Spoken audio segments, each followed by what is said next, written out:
All right, hello everyone, and peace of Christ to all of you. There's some errors in the video, in the audio. Let me try to fix it. I think all of you noticed that the sound was not coming properly. We will try to fix that. First of all, please invite your friends, and don't forget to share the link with whoever you know. Today is Sunday, so happy Sunday. May the Lord bless the rest of your Sunday, and maybe now it's in Asia, it's already Monday, right? Always we hear Muslims saying that there's many versions of the Bible. There is many versions of the Bible. And many Christians do not know really what to say. I mean, many versions of the Bible. What does that mean? What does that mean exactly? When a Muslim, he says, there's many versions of the Bible. So today we will show you an example of the deception and the lying and dishonesty of those Muslim sheikhs. And we will make a little compare between what they say and what Islam stands for. This is one of the liars we expose always. His name is Mufti Mink. He claimed that he is a sheikh. Let us see what he will say. And by the way, you are seeing advertising in my page, in my channel. I have nothing to do with it. This is YouTube placing advertising over my page. I don't know why. So don't think my channel is not receiving any payment from YouTube. Just to let you know. Because the video before it and the video before it, they are placing ad. Look like when we play somebody's sound, they automatically play advertising over our videos. So this is Mufti Mink. And he is going to tell you something very important. Listen carefully. To understand their scriptures, guess what they did? They translated it and they deleted the original. We Christians, we translated our Bible and we deleted the original.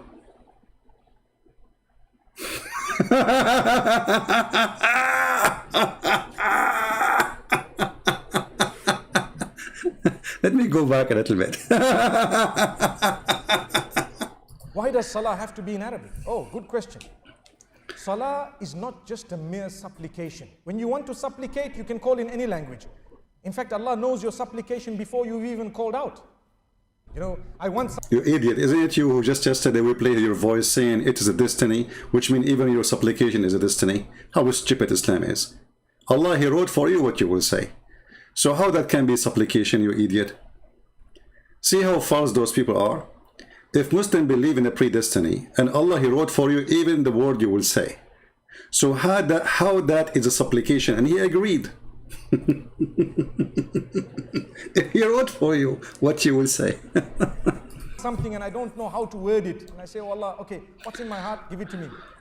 Allah knows, right or wrong. So why you pray then? Allah, that's what in my heart, give it to me. That's it. Thank you. Here we go. We made a prayer.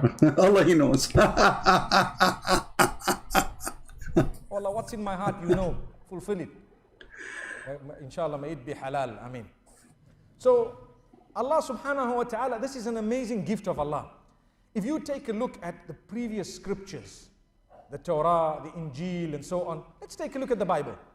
What happened to it? What happened? What was the language it was revealed in? What was the language that Isa alayhi salam, or Jesus Christ, may peace be upon him, spoke? What? Did he speak English? No. He spoke Aramaic. Agree? He spoke Aramaic. So, okay, hold on, you idiot. You see those stupid people? He agreed that Jesus, He speak Aramaic. Did you hear it? Did you hear the certified idiot? Hey Muslims, do you want to laugh with me or you want to laugh at me? Let's see. This is your stupid sheikh. He just agreed that Jesus, He spoke Aramaic.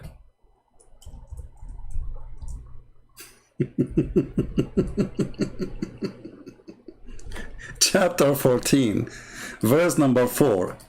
It says that Allah, He never sent a messenger except to speak in the tongue of His own people.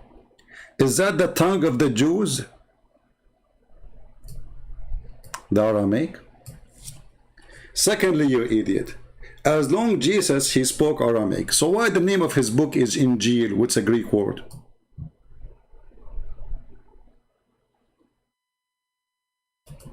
Let us see. Remember, Jesus, he spoke Aramaic. So why the Quran called the book of Jesus Injil? Injil is a Greek word. So Jesus was speaking Aramaic and his book was in the Greek.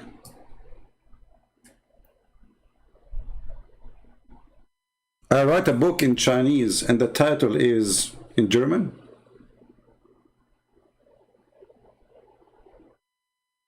So here, this guy even did not even start, he destroyed his cult. Because Allah, he said, we never send a messenger, this is chapter 14, verse number 4. We send not a messenger except to teach in the language of his own people. So this guy, he agreed that the people of Jesus is the Aramaic, then they are not the Israeli, based on his agreement. What the language Jesus he spoke? Sheikh Mufti Minki answered saying Aramaic. Okay, well I agree Jesus speak Aramaic and he speak Hebrew and he speak all languages in the world. Isn't even his disciple, according to your Islamic books, they asked Jesus when he said to them, go and teach and preach, they said to him, but how we are going to teach and preach, yet we don't know the languages of those people. He said, just go sleep and you will wake up in the morning, and in the morning they wake up, each one of them speak different languages. This is in your stupid Islamic books. So if Jesus can make all his disciples speak all the languages in his time, what about Jesus himself? Same time, as long the Quran agree and admit that Allah never sent a messenger unless he from the people and speaking the tongue of the people. So the tongue of the people present the people. So if the tongue is Aramaic, according to this verse, then the people are Aramaic. And Mufti Mink, he just admitted that Jesus spoke Aramaic. Yet the stupid Quran is using the word of the Greek version of the Bible, which is the Injil. You see it? Injil. And the Injil, this Injil, which is here, is confirmed. You see the potatoes, the liars, they keep saying, oh, they changed their book, oh, they changed their book. But their stupid book says, this is chapter 2, verse number 89. And when there has come to them a book from Allah, confirming what is with them. So the Quran in the time of Muhammad confirmed what is with us. Do you see the stupidity of this idiot?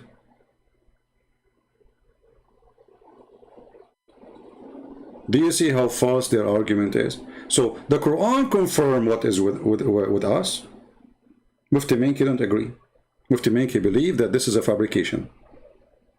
And now what he will say, he's saying, oh no, this is in the time of Muhammad. Okay, hold on.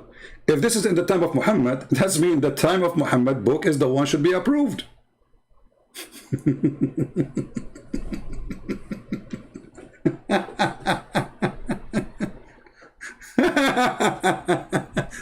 And then the Mufti Mink, the comedian, he continue saying the following. Try not to laugh. How come we don't find the Aramaic scripture? Someone might say, well, Paul... We don't have the Aramaic scriptures, guys. We Christians, we don't have the Aramaic scriptures. No, we don't have it. You idiot. There is millions of Christians, they pray the Bible in Aramaic. And they have the Bible in Aramaic. And you are a potato. And you are a liar. You can go right now and search for the Aramaic Bible. What this guy is talking about.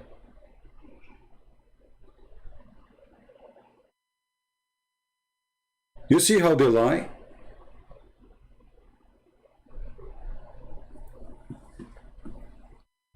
Not only the New Testament in Aramaic exists, even the Old Testament, there is a huge part of it, or big part of it, is written in Aramaic. Why?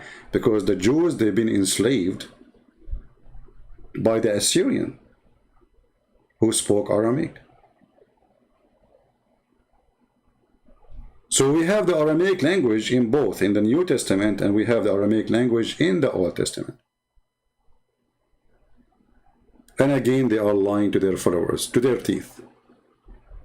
And Peter were involved. Okay, they wrote it in Hebrew. Whatever it was, where is the Aramaic? I want to see it. It's not there. Well, guys, they wrote it in Hebrew. They wrote it in Hebrew.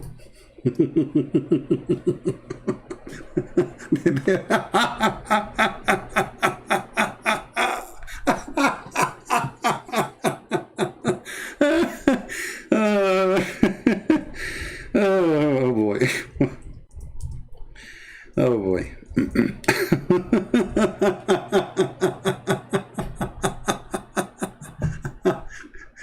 You know, one day I'm going to die from heart attack from laughing, not from crying. Let me do this.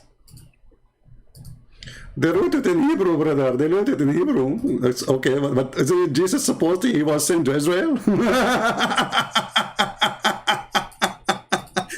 So how your stupid Quran says that Jesus, he was sent, or Isa, even, who's this guy Isa, we do not know. Anyway, supposedly this is Jesus.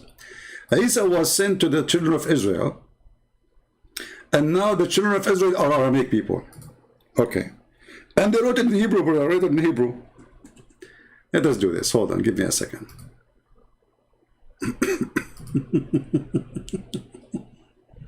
Comedy is good. Comedy is good. Lord have mercy.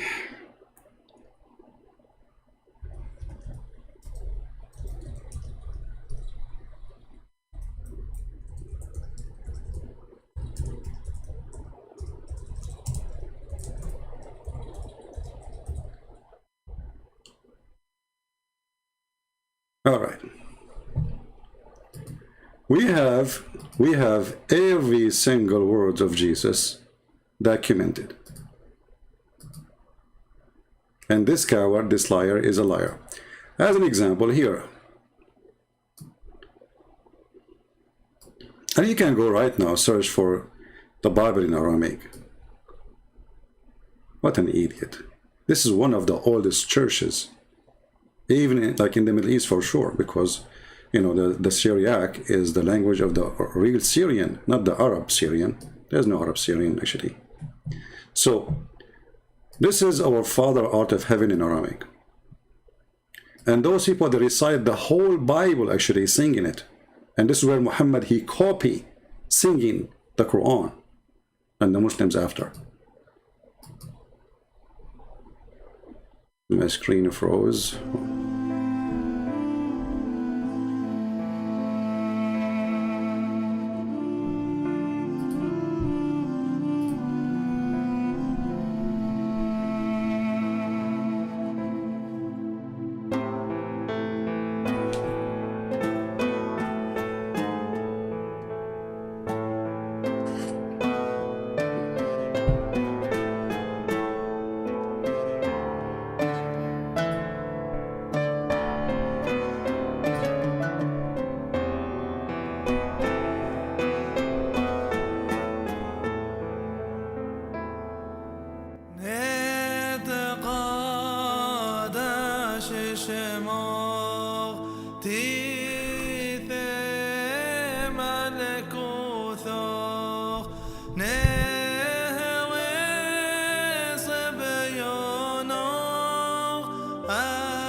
Ameen.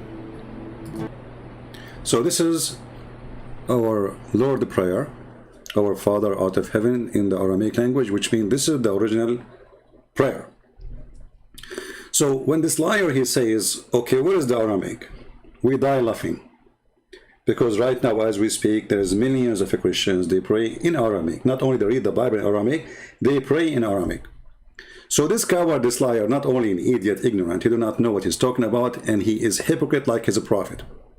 In the top of that, let us go to the video. He is trying to prove what exactly? He's trying to prove that the Bible is changed, correct? But we showed you there's tons of verses in the Quran saying that the Quran confirmed the Bible which is with us. And then we need to ask ourselves, how the Quran confirm what is with us, but the sheikhs of YouTube, they don't confirm what with us? Are they coming from different galaxy? Yes, they are. Because simply the purpose of all those speeches is to make Muslims deny what we have and not to listen even to their own books. They're assuming that every Muslim is an Abdul, which means he is an ignorant. In the top of that, let us go for the sake of argument and say that the Bible today is changed as he claimed. But isn't it this is the Injil of Allah? Are you trying to prove to us that the book of your God, anyone can change it? Do you see how stupid this religion is?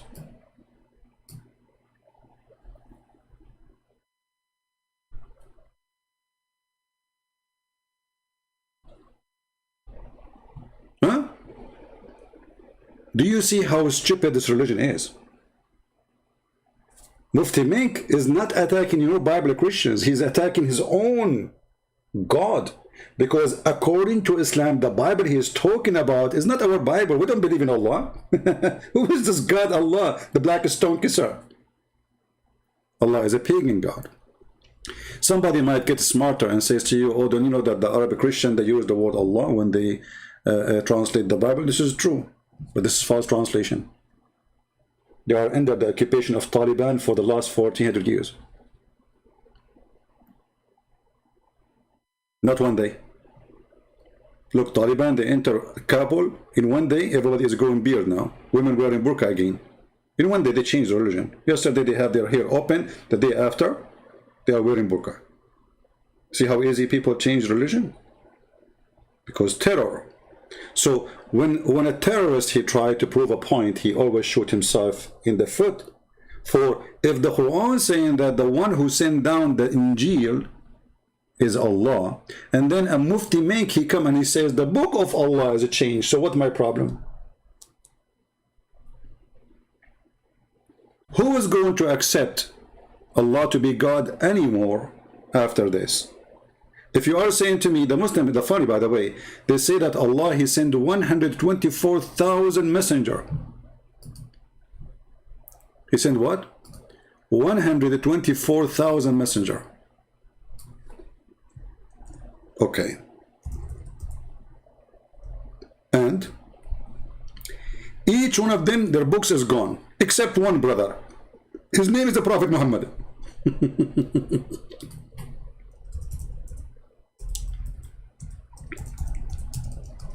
Who is going to respect such a God who wrote 124,000 books and then all his book is screwed?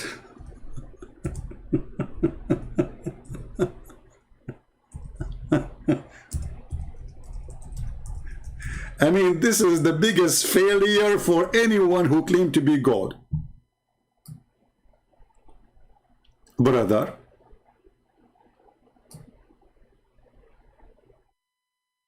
God, this is God who sent 124,000 messengers, brother, and all their book, brother, are gone with the wind, and they are corrupt. But remember, those are the book of Allah. Peace be upon them all. So by name 25 messengers have been mentioned in the Quran.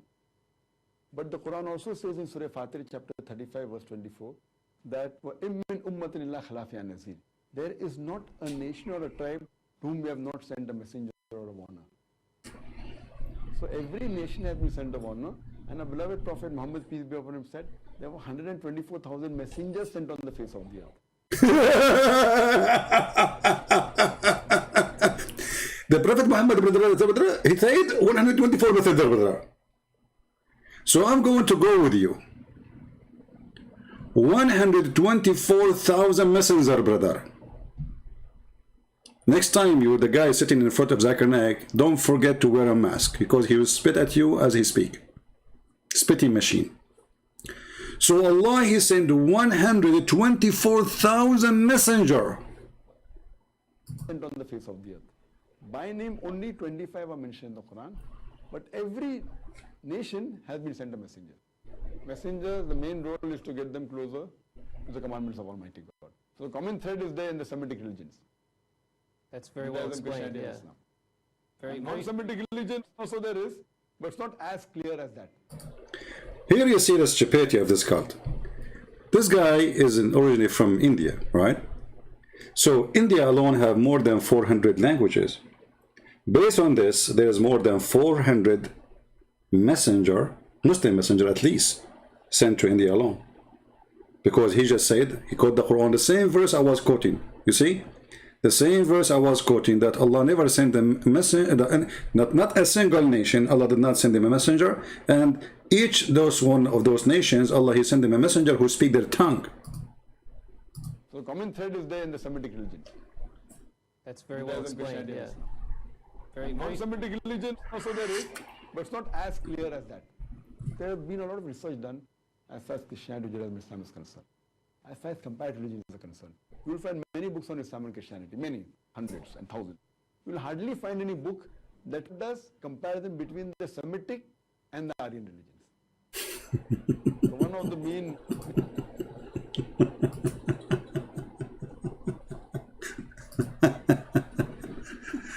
This is the best comedy. So listen to this. The Quran is the only protected book by Allah. We have a God, his name is Allah. He decided to protect the book. And I understand why. Because this is the only book speak about big boobs. And you know, we have to admit, I mean, this is the only book have big boobs. So it's worth it. I mean, why Allah will protect the Injil? Okay, he sent the Injil to Isa, but there's no boobs there. There's no boobs. So Allah, he said to himself, okay, there's many thieves, they are going to change my books. Which one is the most valuable book for me? He thought about it carefully and he come to the conclusion, the one have boobs. And I don't blame him. I mean, come on.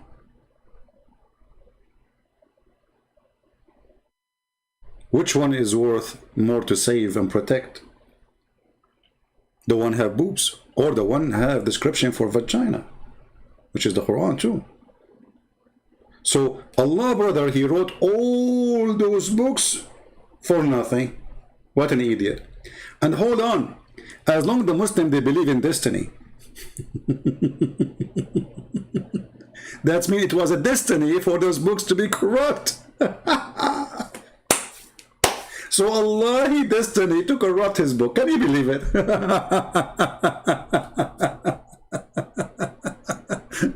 It's a good argument if you think about it.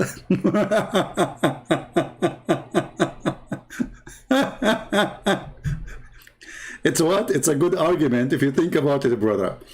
For sure it's a good argument. Are you kidding me? Yeah, we know that, you know. Good argument.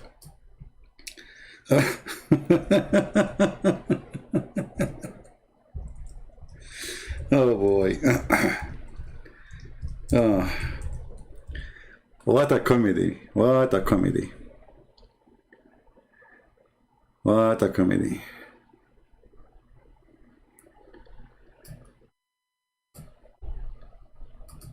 I cannot understand how sometimes stupidity can have a stage. And why always stupidity is giving the stage?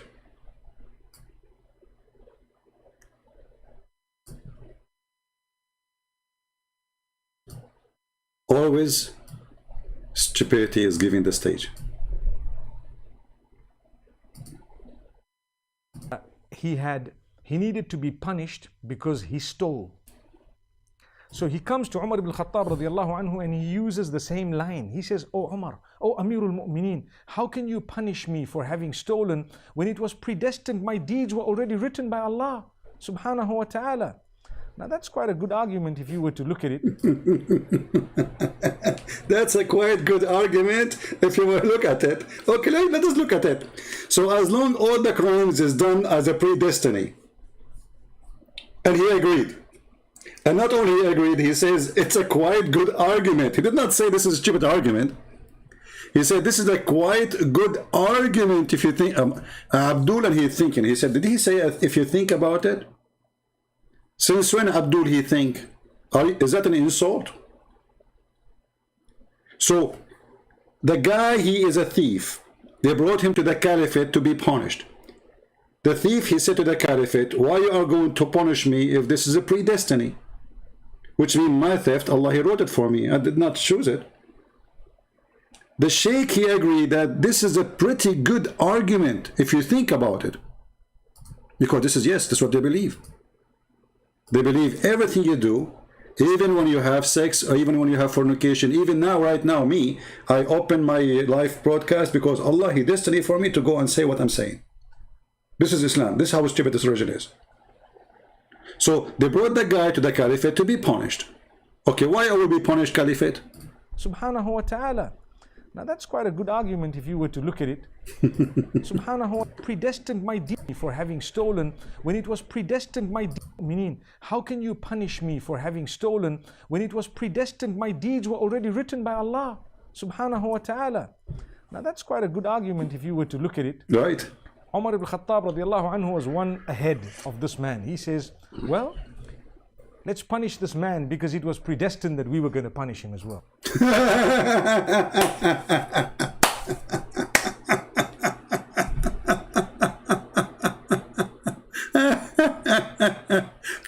This is a God teaching? Is that a God teaching? Are those people serious? This is what they claim. This is God teaching. This is logic of God.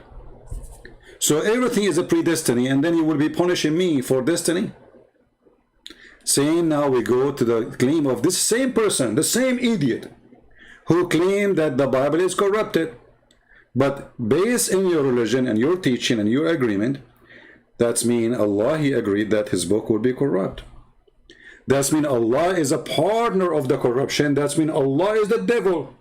Because now the devil, he have a powerful tool to deceive people. You know, people became victim of what is called Book of God. Good ones, they are victims now of corruption. That's what he's saying. As long God is involved in this corruption, and it was by his agreement, that's mean this God is really the one behind this corruption, and he is the devil himself. So why we are accepting this God to be called God anyway? Let us call him Shaitan. Mr. Israfil, before I started, you said that you could not debate me because it was Eid. Right? And actually I saved your screenshot here. So do you like me to open my Skype for you so your majesty can call me? This is what Mr. Israfil, he said. Those are potatoes. You know, he thought I'm not going to see his text. You know, they post text, they thought okay, he's not here. You know, he opened the chat, but he will not be watching. So he said, a Christian Prince, if you have it completely wrong so far, based in first language. No, hold on. This is not the one we want to show. Hold on. That shows the other one, and then we will show you this one. Okay. This is what he said before we start. He's a hero, you know. He have like his 3 wives next to him, or 4 wives, and he want to show them that he can challenge me, you know. Mr. Israfil said, Christian Prince, if you think you refuted me last time, you are a bigger fool than I thought you were. It was law of you to challenge me to debate during the time of Eid. You know well I was busy. First of all, you idiot, who are you to challenge you to debate me? Who are you? You are not even a chip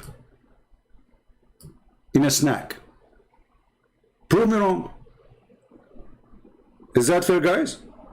This guy, he claimed that he is challenged by me. I challenge all Muslims. Who are you? You know, you're a potato. Now let us do this. Do you dare to call me right now? And now he will stop texting. Look, your beard is, you sound like a Taliban for me. Are you? Do you dare? Here we go.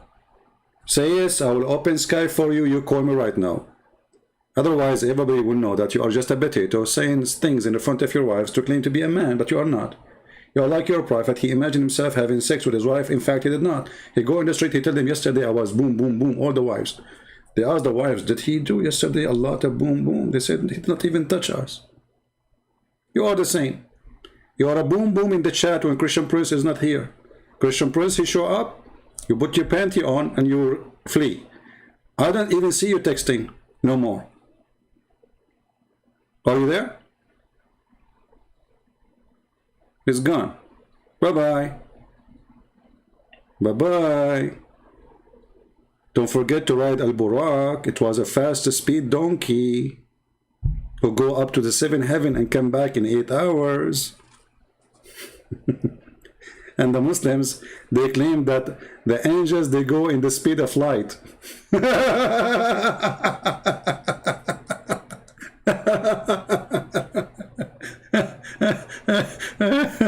Speed of light. You know what? The lies of Islam is faster than any speed of any light ever exist.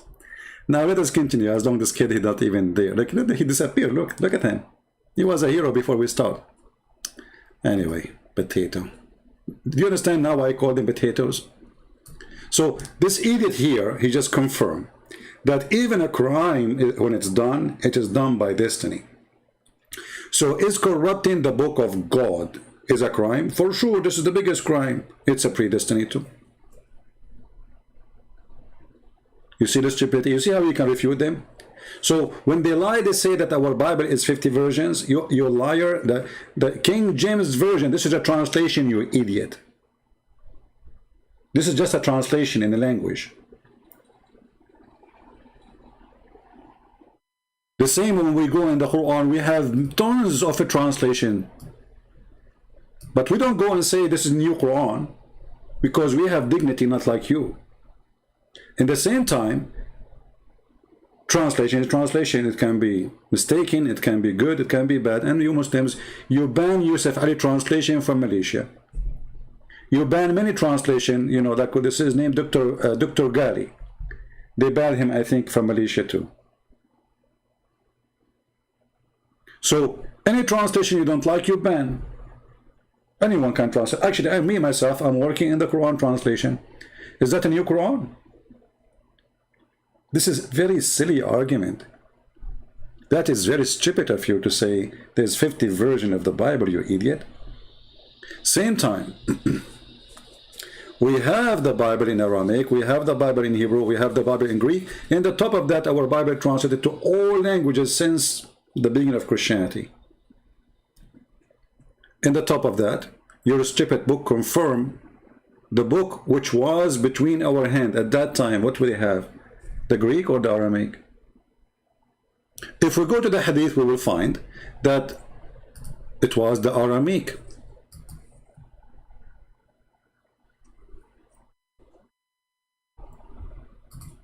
Read carefully. This is the Hadith where Muhammad, he tried to commit suicide many times. The same Hadith. Because the divine inspiration supposed to stop coming. And it's funny, they call it inspiration when Muhammad received a delivery by the pizza boy, Jibreel. So if you go here, you will see, speaking about a person, his name is Waraqah ibn Nawfal, and I believe, this is my belief, that Waraqah is the real father of Muhammad, who slept with his mother. And this is why we see always Muhammad with Waraqah. Always. When Muhammad got lost, he was a kid, he was with Waraqah. When Muhammad, nobody found him, he was with Waraqah. Waraqah, he sent his sister to sleep with the father of Muhammad, the one they call him Abdullah. She offered him 100 camel. If you have my books, you will see the reference. which means the father of Muhammad, literally, he was a what they call him, a gigolo. Gigolo. You know, he get paid for sex. So she offered him 100 camel, but supposedly, according to the story, he went and he slept with Muhammad mother. And then when he came back to sleep with this woman, she said to him, I have no need for you. So it looked like Waraqa was sending his sister to sleep with Muhammad's father in order to avoid Muhammad going to that woman, because Waraqa already sleeping with her. If you have my book, Sex in Allah, you will see all the reference that Arab women, they used to sleep with multi-husbands, and they choose when they deliver a child who is the father. It's them who decide who is the father, not the father who decide. So she can have up to 10 husbands if you want. And then she sleep with all of them, for sure not in one night. And then when she have a child, she will call the husband. So here we see Waraqa. He was, according to the hadith, he became a Christian. I read carefully. And he used to write the Arabic writing, and he used to write the gospel in Arabic. Do you see it? That is the Quran. The first one who started writing the Quran, it was Waraq ibn Nawfal. He was making a summary of a book have nothing to do with the Christians, is the book of the Nasara. We are not Nasara. You know, if you ask the Muslim what the word Nasara mean, they will start giving you their own fiction, stupid word. They say Nasara mean the helpers, the one who helped Jesus. So you idiot, if the Nasara is the one who helped Jesus, and you call us Nasara, so how we will go to hell, you idiot? Why you are calling us Nasara then? You see how stupid this religion is? Same when the Muslim, they call us in the Quran the people of the book. You see, we just heard this idiot saying that they deleted the Aramaic, which is a lie. So, okay, let us say all his lies is true. Let us say for the sake of argument. So how your stupid book keeps saying the people of the book? How we deleted our books and we don't have books? And your stupid Quran keep calling us people of the book. It's like saying Gojak, the guy with the hair. He don't have hair no more.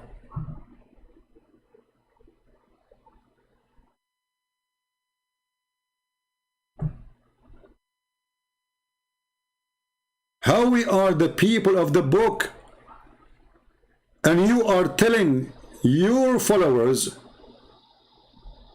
that we don't have a book.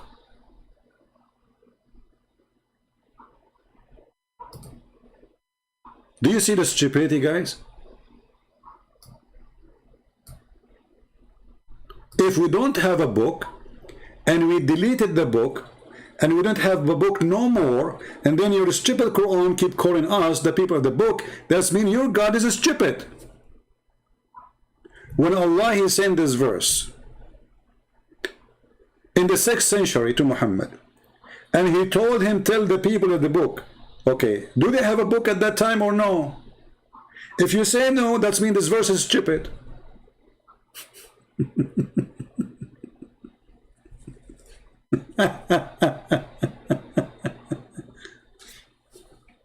So look what happened. They lie about when they say there is 30 version of the Bible, this is a translation. They lie saying we don't have scriptures. In the same time, they are the one who don't have Quran. I challenge Mufti Mink, the one who claimed himself to be Mufti. Mufti, even he's given his name as an authority. You know, Mufti, like Muhammad, he gave himself Muhammad name to be the prized one, to be God. So if we say to Mufti Mink, hey Mufti, can you show me the Quran of Muhammad?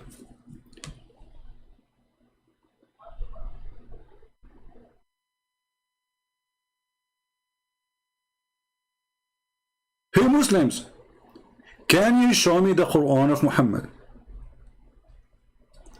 Who is a Muslim when I get me busted and show me the Quran of Muhammad? Okay, forget about the Quran of Muhammad. What about the Quran of Uthman?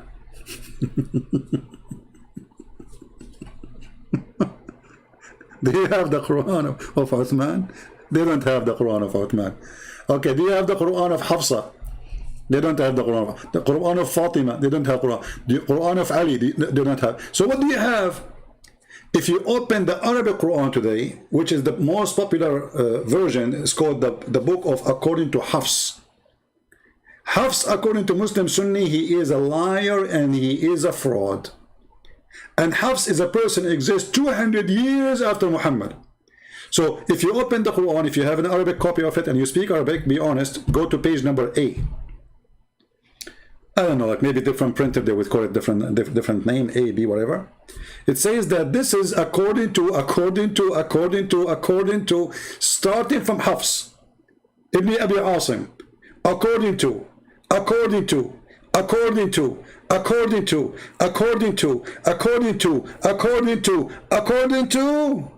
Uthman, according to Muhammad. The religion of according to. We don't have Quran. Not only that, let me get you more busted, you idiot. Isn't it your prophet himself, he said, that when Allah, he sent him the Quran, your prophet, he kicked his bum and he said to him, it doesn't work this way?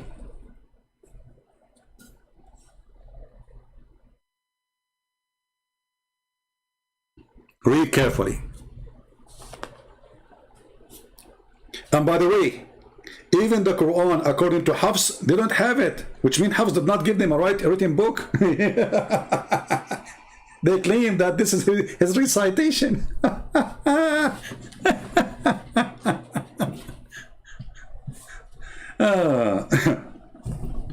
And the funny is that Muslims in their book, they say that this guy Hafs was a thief and he steal book and even claiming in his name, which means like he take my book from me and then he claimed that he is the one who wrote it.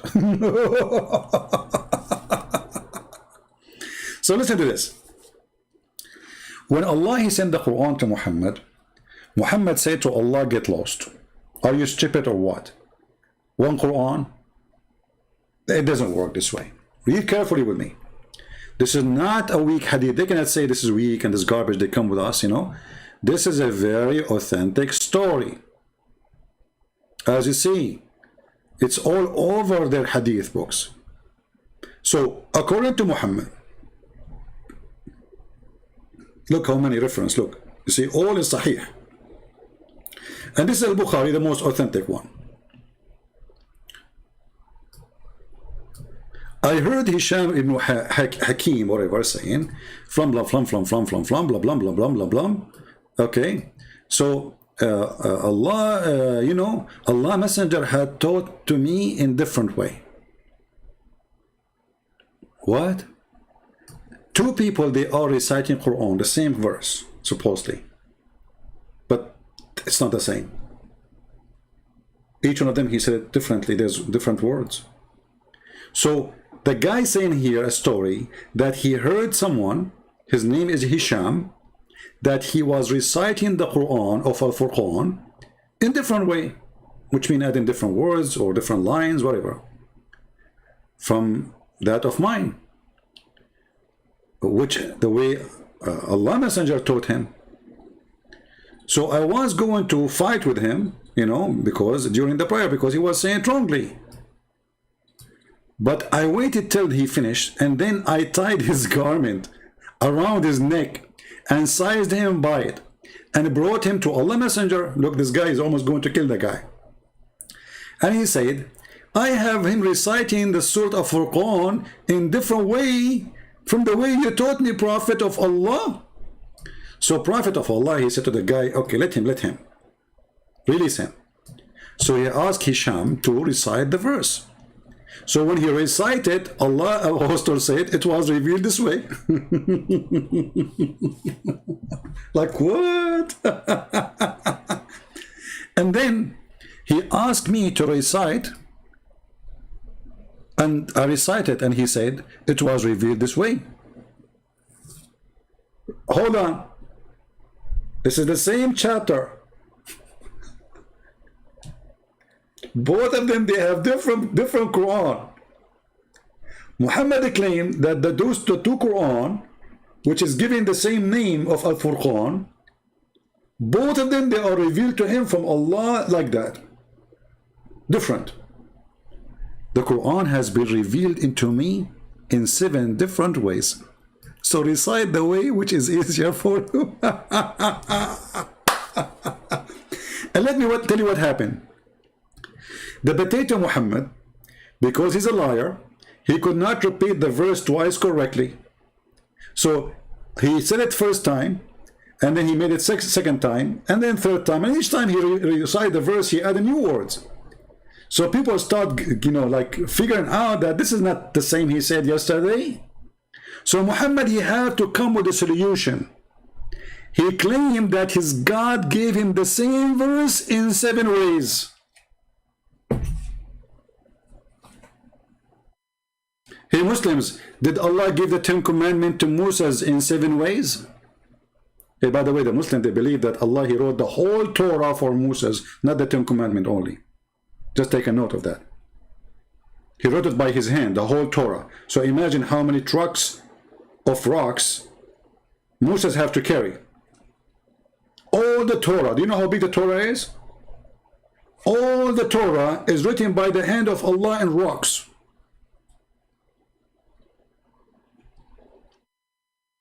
Yeah, this is what he's saying. 7 different ahraf. 7 different ahraf means 7 different Quran. You see, the Muslim, they say to you, it's not really different. No, it's different. Even your prophet says it's different. Otherwise, why he's using the word different?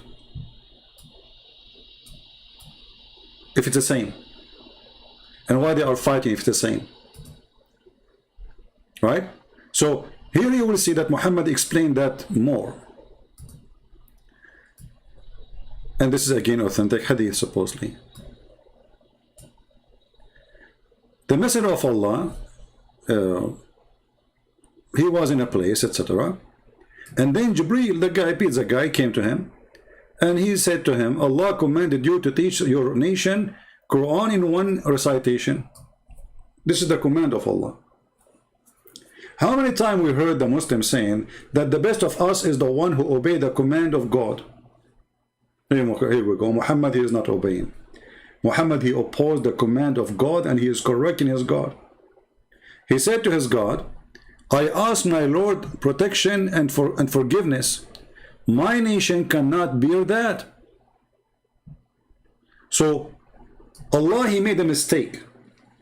Allah, he said to Muhammad, I will send you 1 Quran. Muhammad, he said, you stupid idiot. Don't you know that I have a bunch of fools who follow me? How do you think they can do that? And here you ask yourself, what does that mean that my nation cannot bear it? If this is true, so how the Quran today, they say to us, we have 1 Quran. Then the story, the comedy continue. Then came again second time and said, Allah commanded you to recite the Quran in 2 dialect. Or two recitation. Look at this. Allah, he agreed with Muhammad. His nation is so stupid, they cannot do it in 1 recitation. Okay, Jibreel, give him 2, give him 2. Okay, we will make it 2. Muhammad, he did agree. Allah still did not get it. He is so slow. So he said, I ask Allah forgiveness and protection. My nation cannot bear that. Then come to him in the 3rd time and he said, Allah commanded you to teach the Quran in 3 ways. Okay. Again Muhammad, he said to him, go to your God, you stupid idiot. Aren't you dummy? I ask Allah for protection and forgiveness. My nation cannot do it. Then he came to him 4th time. This is 4th time. I mean, what a stupid religion to believe in such a story. The prophet, he is putting condition on God. And the prophet is telling God what to do, and the prophet is fixing a mistake of God that 1 Quran is not good, 2 Quran is not good, 3 Quran is not good, 5 Quran is not good, 6 Quran is not good, and then when they became 7, Muhammad, he said that's good. And now we know why they call it 7-11. Now if we ask Mufti Mink, do you know, do you have the 7 Quran? And if The 7 Quran, all of them in Arabic. And still my people cannot do it. So how a guy who live in Pakistan, he do not know how to, he can be a Muslim?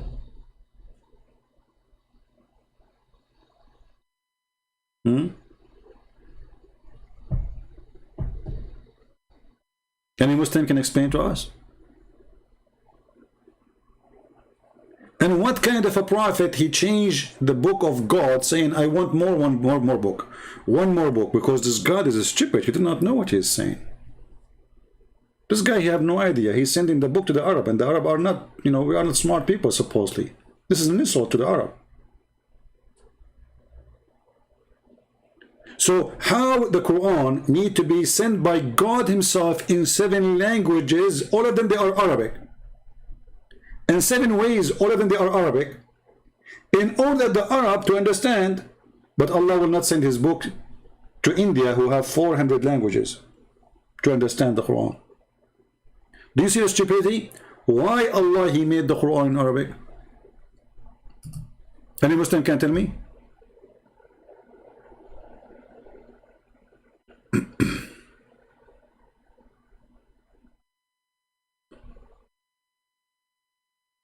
Any Muslim can answer.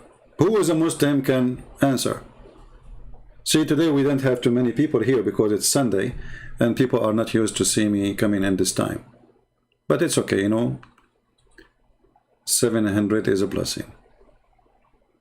It's almost half of the number usually we have, but no problem. Why God of Islam did not give Isa 7 Bible? Why the God of Islam did not give Moses 7 Torah? Why only Muhammad? I will show you why.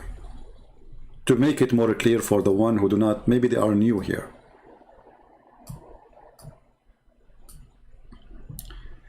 First of all, Allah he said in the Quran that nobody can change the word of Allah, and this is mentioned in the Quran many times.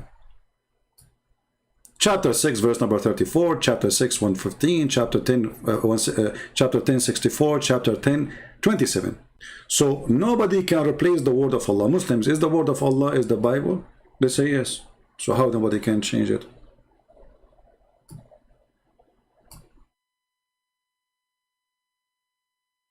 Is the Quran only the word of Allah? Here you see the hypocrisy and the stupidity. Okay, is the Torah the word of Allah? They will say yes. Well, the Quran says nobody can change the word of Allah. They will say, oh no, Allah he mean here only the Quran, brother. Well, if Allah he mean only the Quran, he should say nobody can change the Quran of Allah. Are you saying to me your God Allah he used the wrong word?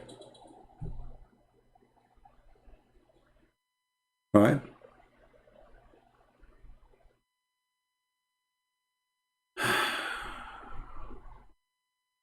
Lamo, I still haven't recovered from the fact that your God Christian Prince uses Skype into... Okay, get out of here. We have no time for stupidity. This guy, he don't be... First of all, he says, you're God the Christian Prince. I'm not a God. I'm here to wash the feet of my brothers and sisters. The Bible says, if you want to be a master, you have to be a servant. Secondly, you dummy. Christian Prince still using Skype in the year 2021. Is that old-fashioned, you donkey? And look at you. All what we are using is made by the kuffar. Any software, you name it, is made by non-Muslims. Either by Hindu, either by Jews, either by Christians, and you are just using it. Potato. Don't forget to use TikTok, because Allah is taking and he have no talk. Who cares? Is that a fashion show? He's still using Skype. You cannot believe it. He's using Skype. He said Skype. Stupid idiot. Your God Allah still using Jibreel. Your God Allah cannot send the WhatsApp to Muhammad. Call Muhammad by Zoom. Zoom in him. Your God Allah, He sent a donkey to His prophet from the 7 galaxy, from behind the 7 seas.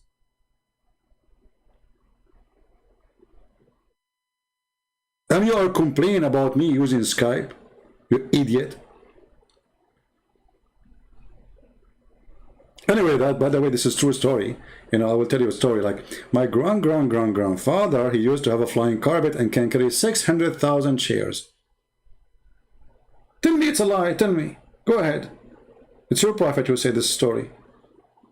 And he told it to the companion, and the companion, they told it to the Muslims. And you Muslims today now believe that there's a guy, his name is Solomon, or in Arabic, Suleiman. He used to have a flying carpet, brother, can carry all his army, brother. Flying carpet. Flying carpet. This is the book of Allah. Anyone remember where is the... We don't want to change the topic, but I mean, you get it, cut the point. I mean, this is stupid religion, man.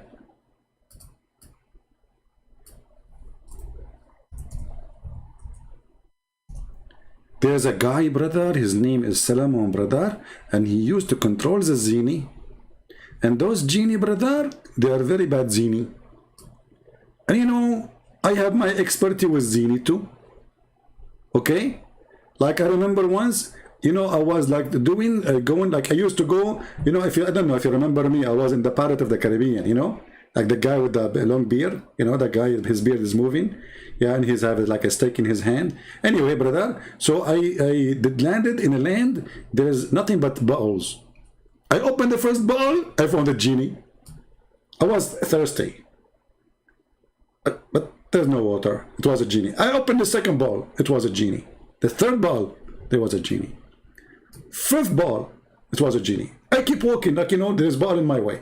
Until I arrived to sign, it says, the island of the genie ball. And then underneath it says, the anthem of this island. Genie in the ball. Genie in the ball. This is religion. So here we go. There is a prophet. His name is Solomon. He commanded the wind to go under his carpet, and it carry all the equipment of war. And Mr. Mufti Menk is telling us our book did not change, brother. That's wonderful. So if this is a book, it's not a change. So you cannot say somebody is adding things, right? You cannot say this is a fabrication. It's in the Quran. And not only that, brother, those genie, they die for Solomon, brother, to get him jewelry.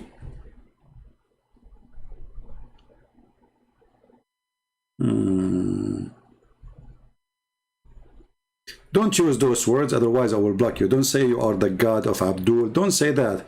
You are saying stupid things, my friend. Don't insult God. If you are an atheist, don't be a foolish. If you are a Christian, don't ever say that. Don't say you are the God of somebody. You are committing a great sin.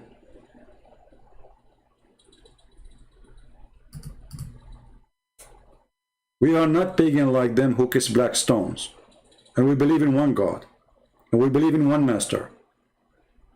And we believe in one Lord. No man, no priest, no bishop, nobody is called Master or God or anything. So listen carefully.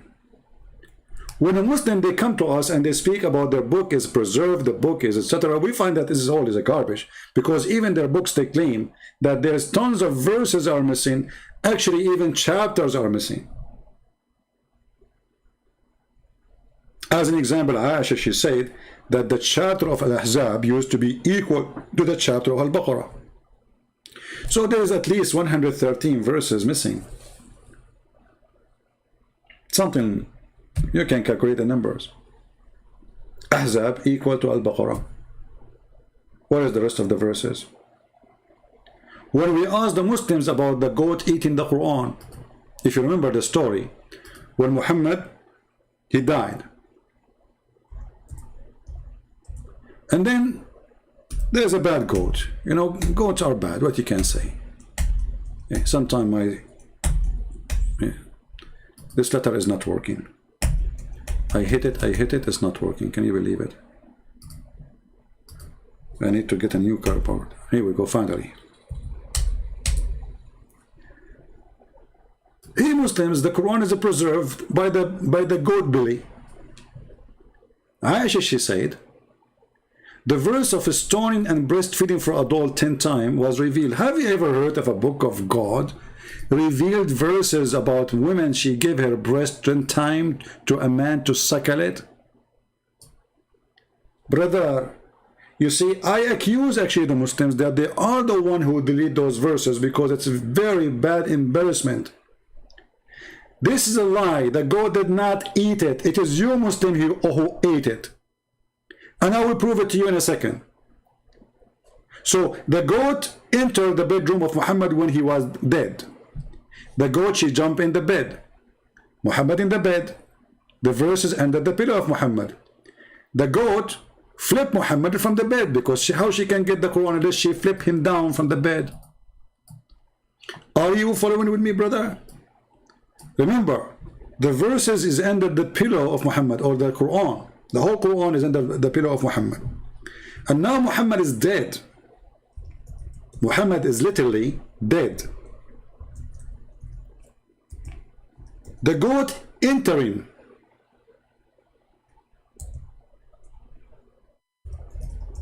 the bedroom of Muhammad, and now she is showing the book. But how she can do that? In order to do such a thing, by the way, if you know this goat, in case you, like, I mean, you met her, I will describe her for you. There's a big reward by Allah and His Messenger. He's dead now, but the Muslim, they will give you money. You know, Taliban will give you money. So if you find the goat who ate the Quran of Allah, this is a very evil goat, by the way. I'm assuming that she was sent by Benjamin Netanyahu, you know, the Prime Minister of Israel. I mean, we have to blame the Jews for it. Come on. I mean, how this goat, she knew that Muhammad now is dead, and how she knew that there's nobody in the room, and how she knew that it is under the pillow. Like, hello? This is something nobody can do except the Mossad. They knew everything. So they were watching the Prophet carefully, brother, and now they knew that the situation is great. Perfect. So the goat, go and eat the Quran. You know, the goat, she speak, by the way, like, I mean, she speak Hebrew, you know, because she is double agent. So speak Arabic, she speak. And not only that, Netanyahu, he said to the goat, don't eat the whole Quran. Go and flip the pages. Look for breastfeeding for adult. And then the goat, she started flipping the pages. Not this one. Not this one. And Netanyahu, he said to the goat, open your camera so I can see with you. Not this one. Okay, I think I found it. It says here, yummy, yummy, nipple, big boobs. Netanyahu, he get angry. He says, this is not the one. This is the verse about the big boobs. We want the breastfeeding for adult, not only breast. Okay, let me keep searching. And the goat, the poor goat, she had to find the reference before somebody show up in the room. And then finally, she got the chapter of a breastfeeding for adult 10 times. I mean, I love it. It is 10, not 7. How come Allah, He quit the number 7 suddenly? 10 times? You know what, we have to admit, sometimes doing things, same thing 10 times, it's better, especially if it's come to be breastfeeding for adult. I mean, come on, if you ask a man, how many times you like it, 7 or what do you prefer? What is your reference? What is your preference? 7 times or 10 times? That guy, he was like, you don't even need to think about it. He would say 10 times for sure, you know, especially if the lady is like, you know, she's, where's my tea? Before somebody shoot me. So there is a verse in the Quran revealed by Allah ordering Muslim women to give their breast 10 times to suck it. Mufti Mink, where is the verse? I want Mufti Mink to recite the Quran for us about 10 times breastfeeding for adult. He will say to you, it's abrogated. Who abrogate the verse, the goat? You see, the Muslim, they say to us that they memorize the Quran by heart. Okay, no problem. The goat ate the Quran. She did not eat the heart of the Muslims. Do we agree? Guys, are you listening? As long as the Muslims, they recite the Quran by heart and they memorize it by heart, well, no problem. I mean, what a big deal. The goat ate the book. She did not eat the heart of every Muslim. Do you understand? So they cannot claim that it is the goat behind the disappearance of the verse. So who can recite the verse for us? Because the Quran was eaten by the goat, that's not an excuse for the verse not to be there. If you say to me it's abrogated by writing and recitation, that is the most stupid thing ever. Show me where in the Quran it says, don't recite this verse no more. Who is the one who gave you the order not to recite this verse no more? And to make it more stupid, look what Aisha, she said. The paper was under the pillow. When the Messenger of Allah died, we were preoccupied with his death. Okay, was Allah busy too? Where was Jibreel? I thought when somebody died, the angels of Allah will be next to his head. And especially this is the Prophet himself. Like what? The angels, they were going playing online games. They were not next to the head of the Prophet.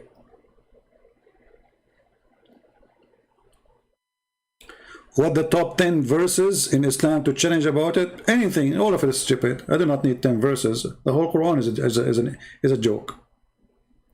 You are making this is a question very difficult. It's impossible. All of this. Don't you see the stupidity?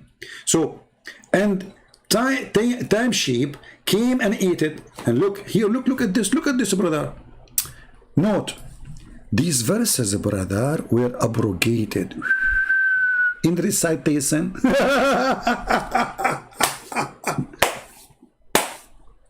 Hold on. You Muslim believe that there is verses abrogated in recitation? Who gave you that order, brother? Who as a Muslim can show me that your God Allah said to you, don't recite this verse no more? Same time, why this God, he don't want you to recite it no more? Abrogated by recitation, brother, but not by ruling. Like what? Like what? This God, he want to keep the ruling, but he don't want you to recite the verse. Where it says that? And why does God don't want you to recite it? So there's a God, he sang a song, it's called I'm Sexy and You Know It. And then he don't want you to say it. Why? Because it's an embarrassment. He is not sexy. And you know it.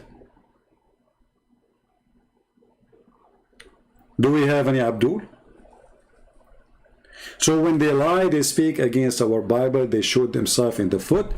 Number one, according to Islam, the Bible is the book of Allah. So when a Muslim speak about the Bible changing, you as a Christian, shut him up right away and say to him, you are saying to me that the book of your God changed. And in a second, you will see the Muslim face change from potato to tomato.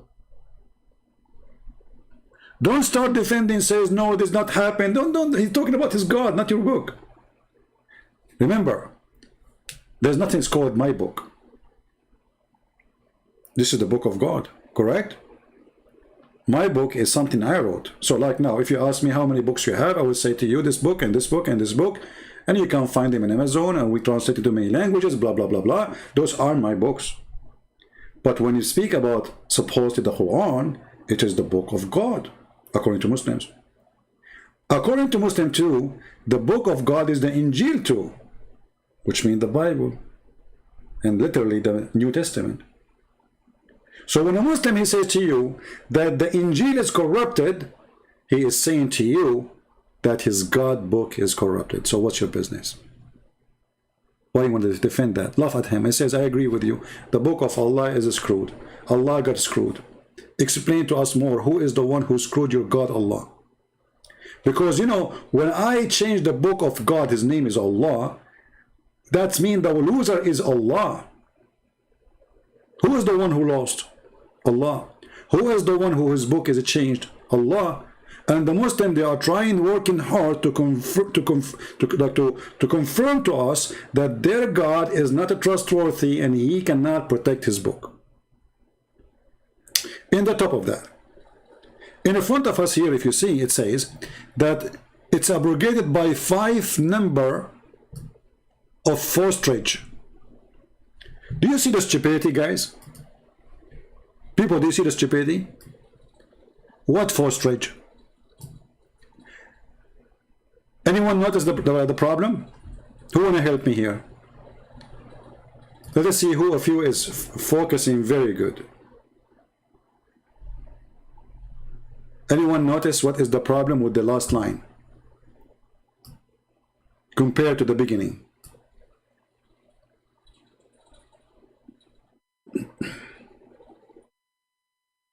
Anyone?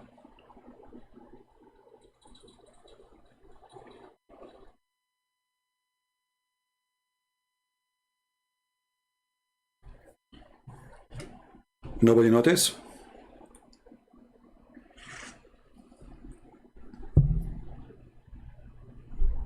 What forstrage mean? What forstrage mean? What the word forstrage mean?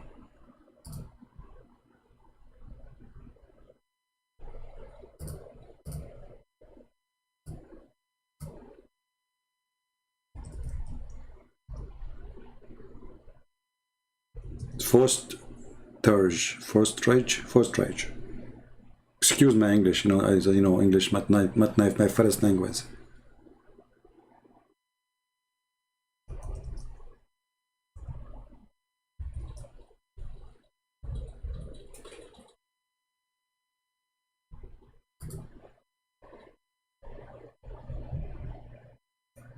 As I know that this is about somebody, he was giving birth, right? Like a child. So 5 times, okay, hold on. But the beginning it says breastfeeding 10 times for adult.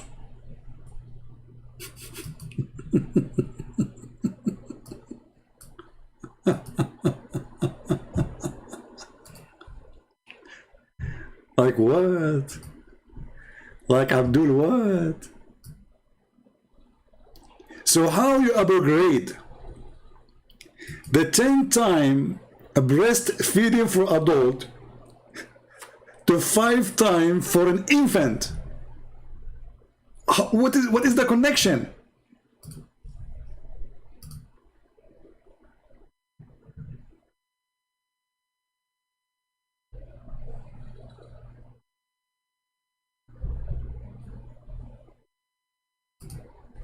And where is the verse? In action bring up a child that is not one of birth. Yeah, but the Muslim, they believe that when you feed a child, supposedly, by birth, sorry, by milk, and he is not your child, he became like your child. So he is forbidden for your child to marry, your real child to marry from that child which you did breastfeeding for. But here you notice that we are talking about breastfeeding for adult, and according to Muslims, breastfeeding for adult, still the man can have sex with that woman he did breastfeeding from her. So what the purpose? Nothing. Stupidity. Same time, as long it says here abrogated with 5 times, where is the verse?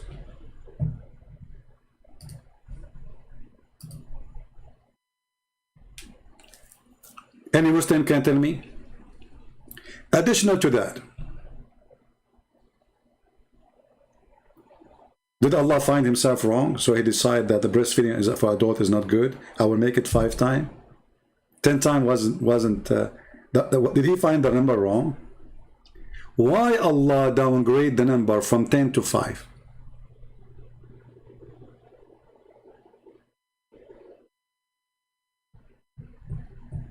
Who are you to question God's decision? I'm not questioning God's decision. I'm questioning the breastfeeding. First of all, who is your God, you idiot? You don't even know your God. Secondly, you said this is God's decision. This is not God's decision. This is your decision. Prove me wrong. Show me where your God said, I abrogated those verses. Is that fair, guys? This Abdul, he claimed that he have a God. His name is Allah. And this is his decision. Show me.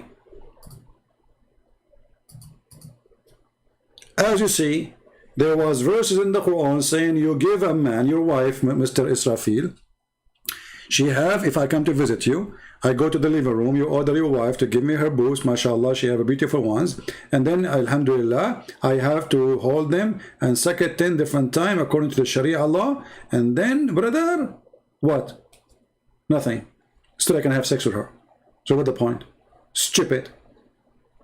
According to your religion, still she is lawful for me. So what's the point?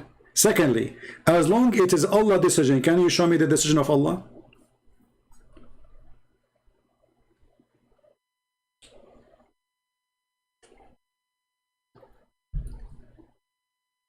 And not to forget to mention, I mean, what kind of religion this religion is. I mean, what kind of God he order women to give her breast to a stranger?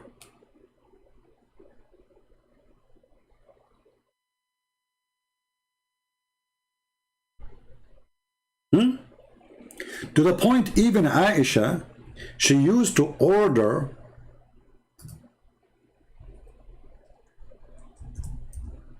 her sisters and her nieces that anyone want to enter upon her,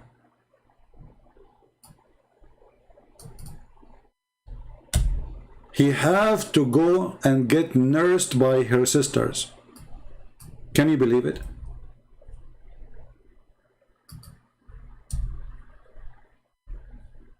Let me try to find the hadith.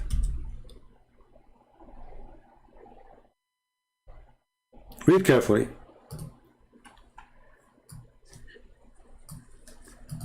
From that Aisha, the wife of the Prophet, may Allah bless him and grant him peace, admitted those whom her sister and the daughters of her sister, her brothers, had nursed. And she did not admit those who were nursed by the wives of her brother. So Aisha, she will not accept any person to enter upon her unless he do suckling. Now, is that suckling for someone as a child? Maybe, but let us see.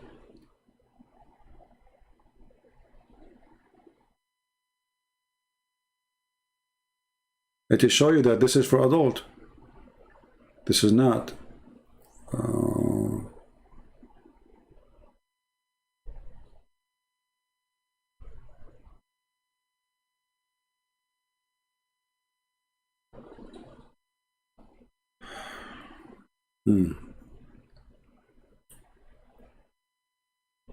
Let's find the hadith because there's endless to find it just by searching two words. Hold on.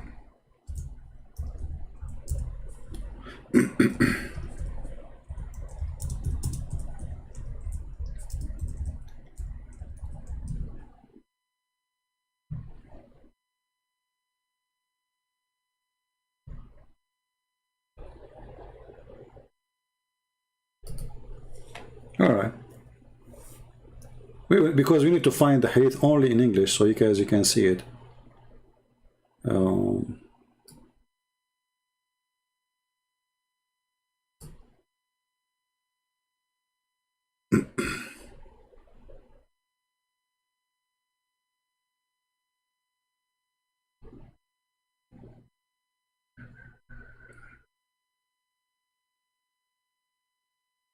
Where is the hadith of Aisha?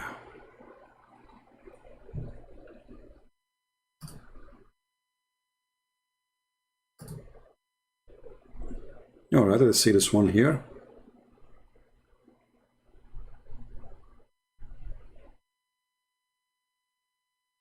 Yeah.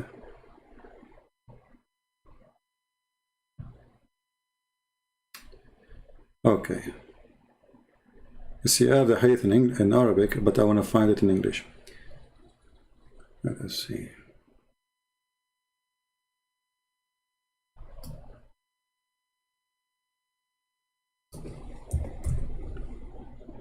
Let's try this one. Read carefully.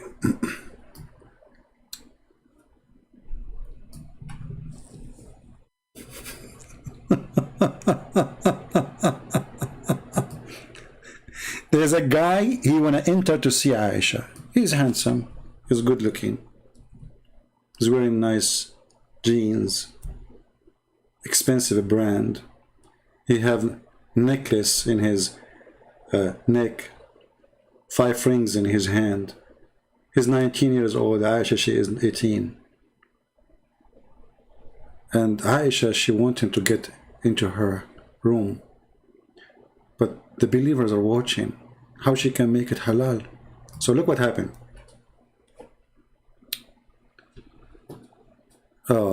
Aisha, the mother of the believer, she sent this guy while he was being nursed in her sister Umm Kulthum bint Abu Bakr, and she said, suckle him 10 times so he can come and see me.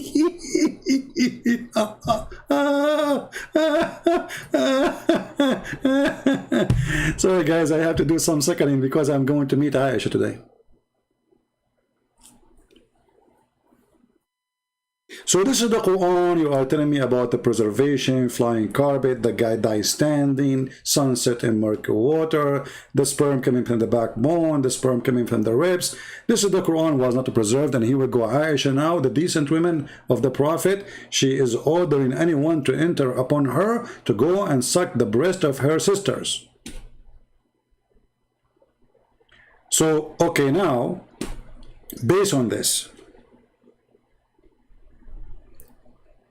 if a Trump was a female, and you want to see the President Trump, who is supposedly a female, you have to suck the breast of Bianca Trump? How that can solve the problem? Look at the stupidity. So how come they cannot see Aisha, but they can suck the breast of her sisters? I mean, do you see the stupidity? If it is not allowed to see a woman without suckling her breast, but how you can suckle her without seeing her? The Muslim, they like to say to you, it doesn't say suckling. It's about you put some milk in a cup and she drink it. Read carefully. It says suckle him. The Arabic language is so clear.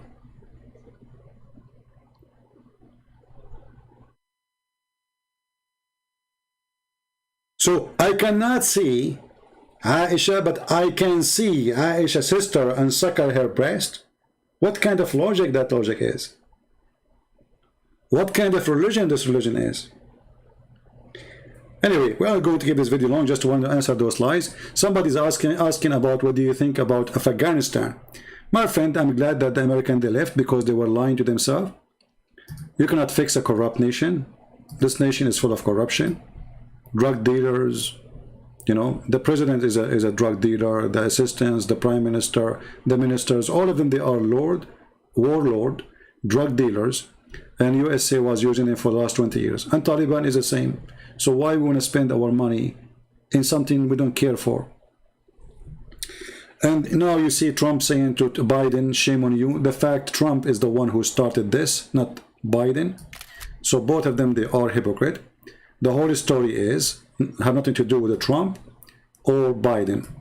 The whole story is that now we do not need Afghanistan. 20 years ago, Afghanistan is needed to get close to the Russian, to be a threat to the Russian. Today, the American, they can go all the way. Just 2 months ago, they were they were practicing war game in Ukraine. Today, already Lithuania and other countries, they are joining the NATO, even Georgia, you know, I mean, so they do not need Afghanistan no more.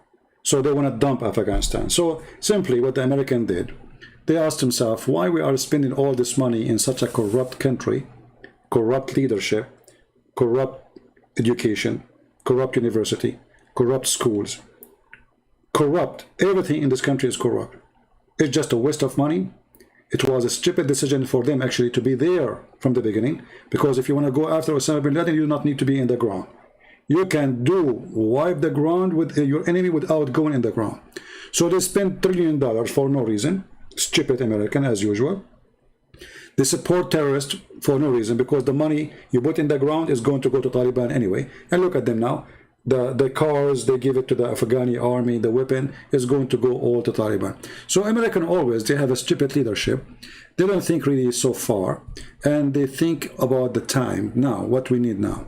So now they say to themselves, enough is enough. We do not need to spend one more penny. This is why you see Taliban did not even shoot one bullet at the American. And the American army is still in Kabul right now. They are still there. Taliban did not even shoot one bullet. Why? Because there's an agreement. All of this is an agreement. So people, they say to you, I mean, the American, they are just watching Taliban getting in, and they did not do anything. And this is why the president here ran away, because they told him, we will not help you. It's over. Get lost. All right? So both are hypocrite. Trump is hypocrite. Biden is hypocrite. Democrat are hypocrite. Republican are hypocrite. Nobody is saying the truth to the American, that the reason we are out because we do not need Afghanistan no more. You know, you do not need it. You know, it's the corporation. They are the one who decide where to go. So now, just count in my word. Let us see who is the next country, because the corporation, they have to find a customer who is going to spend a lot of money, either from our tax or from the buyers, and they have to create a war. So let us see soon. America will be involved in war with who? Let us see. They have to find somebody. It's like, you know, American government is evil the same as Muhammad. I'm not talking about America as America. You know that I myself, I joined USA Army. I love this country. But American government, I'm talking about the high level, they are more evil than you can imagine. Obama, who speak always about the poor, yesterday he was making a birthday of his age being 60 in a special island with no mask, and more than 63 people get sick with corona. But nobody talk about it because he's Obama, you know. They're God Obama, you know, the good Obama, amazing Obama, you know. So it's a hypocrisy, you know. So if you are with us, we don't talk about you. If you are against us, we whip the floor with you. This is what they do, both Democrat and Republican. Both are hypocrite. Both are corrupt. And let us say, I agree with the Republican because they lean more into conservative, but they are not, you know. They are not really conservative. But they are more close to us, the conservative. Otherwise, both of them, they are corrupt, and both of them, they are not conservative. So, I believe that this is the best thing they did, leaving Afghanistan. But the way it's done, obviously, is stupid, because, you know, it looked like, you know, I mean, everything collapsed in 2 seconds. So the leadership is stupid, obviously. And what do you expect? You know the thing. You know the thing. You know, you know the thing. No, they will not go to Ethiopia. You see, they go only to countries which is either rich or it is important as location. Ethiopia can be important to Israel, not to America. Because if Israel control Ethiopia, they control the Nile River, and then Egypt is mute. That will be a bigger threat to Egypt. So America have no business in Ethiopia, and they will not be involved in Africa unless you discover some uranium in that country, you discover something very unique, you know. So if there is something important, then they will go. If not, they will not. As simple as that. So my friend, I'm glad that they are out of Afghanistan. And remember, the government, the previous government, the one was there yesterday, is more evil than Taliban. Trust me. Do you remember the guy who converted to Christianity just 2 or 3 years ago? Karzai, he was a president at that time, and he wanted to execute the person, the Muslim Afghani who became a Christian. Can you believe it? He's a Taliban himself. They are more fanatic than Taliban. And the American, they were watching, they did not even try to save the guy. You see the hypocrisy?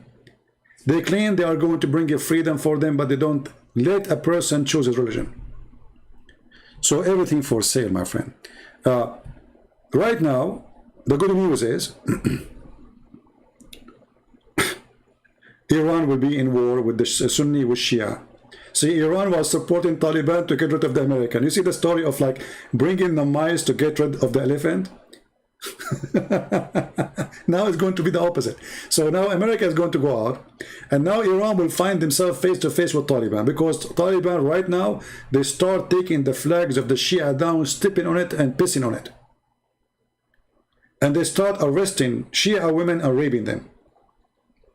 Because this is Islam, you know, you can, the enemy, you know, this is a game of war. So now they are kidnapping many Shia women, and soon you will see start a big war between Shia groups, Sunni groups, tons of groups. Everybody there is a king. So those countries will never have peace. Stupid Americans, they think they can bring democracy to Iraq. That will never happen, for a very simple reason: Islam. Same in Afghanistan, Islam. You cannot fix a country, the religion of it, it's called Islam. Never.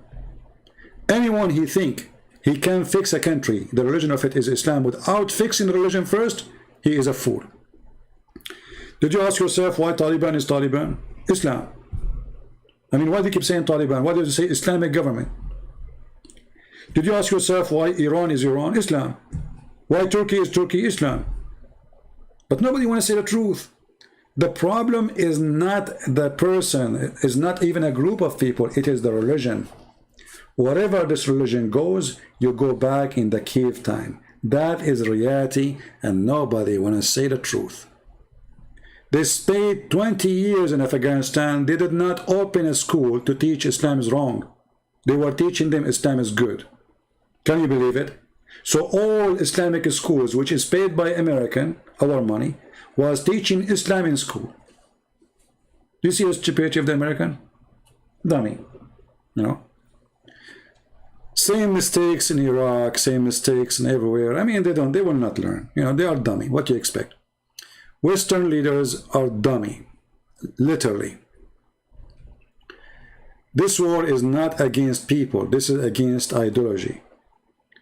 So you have ideology which is based on nothing except the word of freedom.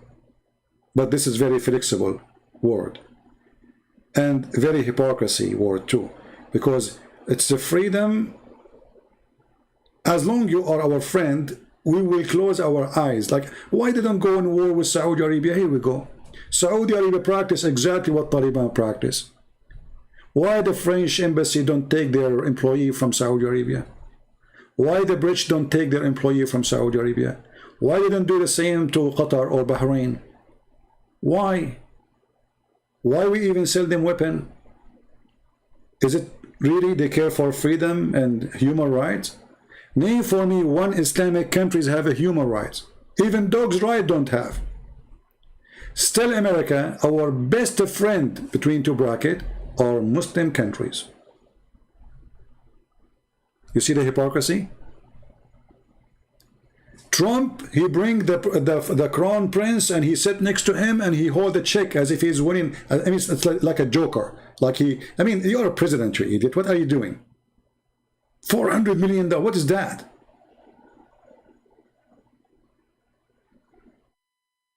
What about you hold a sign? How many people they became shish kebab by this prince? How many people get killed? The same, they bring the king of Jordan. They put him in the stage. He's our friend. He's our best friend, the king of Jordan. This is the guy, the most corrupt, the most filthy, the most hypocrite, and the most dictator. Just because he's the puppy of USA, he's fine. So, American, when they speak about democracy, I'm talking about American government, not American people. They talk about a guy who is their puppy. Taliban is their puppy already. You will see. Already they have an agreement. This is why nobody's shooting at anyone. Nobody is attacking anyone. Taliban right now is in Kabul. They are less than 50 meters from the American Marines. Not even a single bullet at the Marines. Total agreement. It's obvious. Come and take over. So, don't go by this, what you see in the news, like Trump is attacking, attacking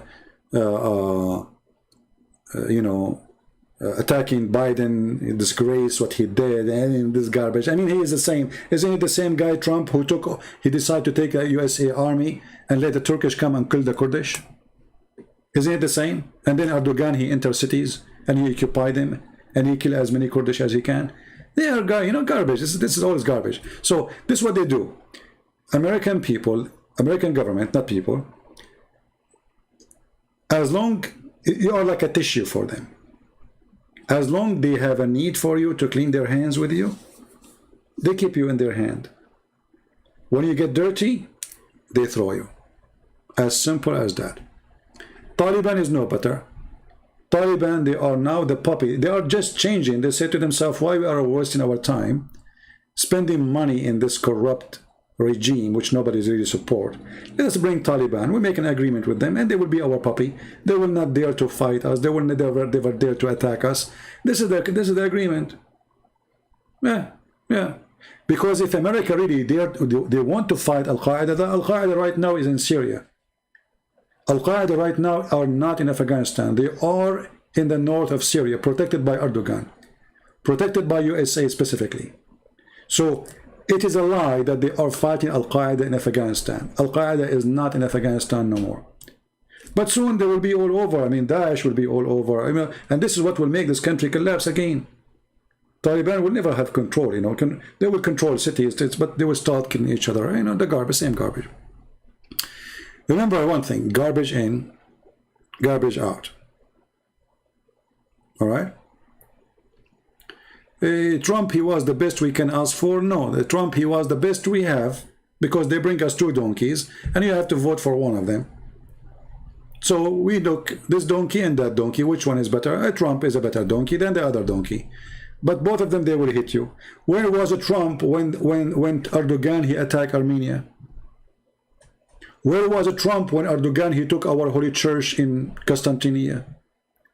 The same day Erdogan, he announced that Hagia Sophia became a mosque, Trump, he was posting a comment in Twitter about a dish he liked. All the president in the world, they spoke about Hagia Sophia except the stupid idiot donkey Trump. That is the truth. Why? Because he is a friend of Erdogan. So don't tell me about Trump that he is better. Actually, Joe Biden, he said this is a shame what Erdogan he did about Hagia Sophia. And Trump, he did not open his mouth. This is the truth, my friend. I don't take a side. Now, in the coming election, which one I will vote for? I will vote for Trump if he is going for election. Why? Because still I believe he is more close to what I believe more than the Democrat. But he is not really the best. That is not true. He is an idiot. He's stupid. He's a coward. The Iranian, they attack our army. They attack literally. And then he ignored it as nothing happened. Why? Because he don't dare to respond. Why? Because he want to win the election. All what they care for is winning election. Not the poor soldiers, he sent them to the front line and then they die. That is the truth. So, I will vote for Trump for the coming election if he go. But not because he's the best. But because he is the best between the worst. He is the best in the economy, maybe. He is the best in business. He is the best in... Trump, he destroyed ISIS. That's not true. The one who destroyed ISIS, it was Russia. That's a big fat lie, that Trump, he destroyed ISIS. And the one who destroyed ISIS in the ground, you people, you have no idea what's happening. $600 million was donation from USA to ISIS and Al-Qaeda in Syria. Did you ask yourself how ISIS, they have those American tanks? Did you ask yourself? Did you ask yourself who is the one bring them all those nice pickups from Turkey? Turkey, our NATO member. Go and watch the video where the Turkish intelligence, they are guarding a long caravan of weapon and ammunition going to ISIS in north of Syria and to Al-Qaeda. CIA do not know about it. They don't agree about it. Who is going to believe in that?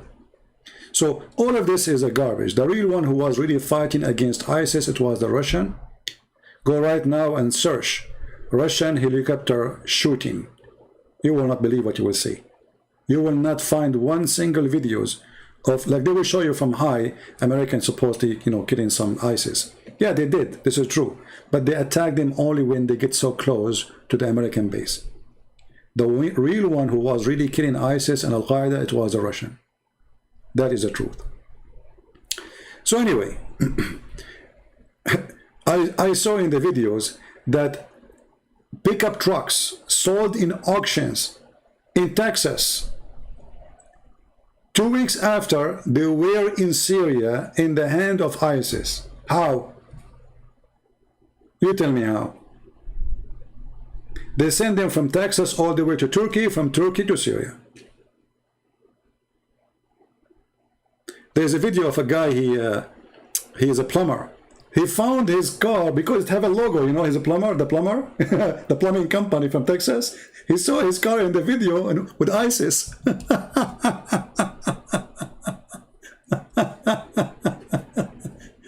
Did you ask yourself where Taliban getting their money? I mean, do you know how much it's costly to go in war? Do you know? I'm a person who owns guns. So if I go right now to shoot for 15 minutes, I will spend at least $100. If I shoot only for 15 minutes, or not even 15 minutes, 10 minutes, like just put the time to load more, unless like you have magazines already. So we are talking about a war. Where the money is coming from? Somebody have to pay for it.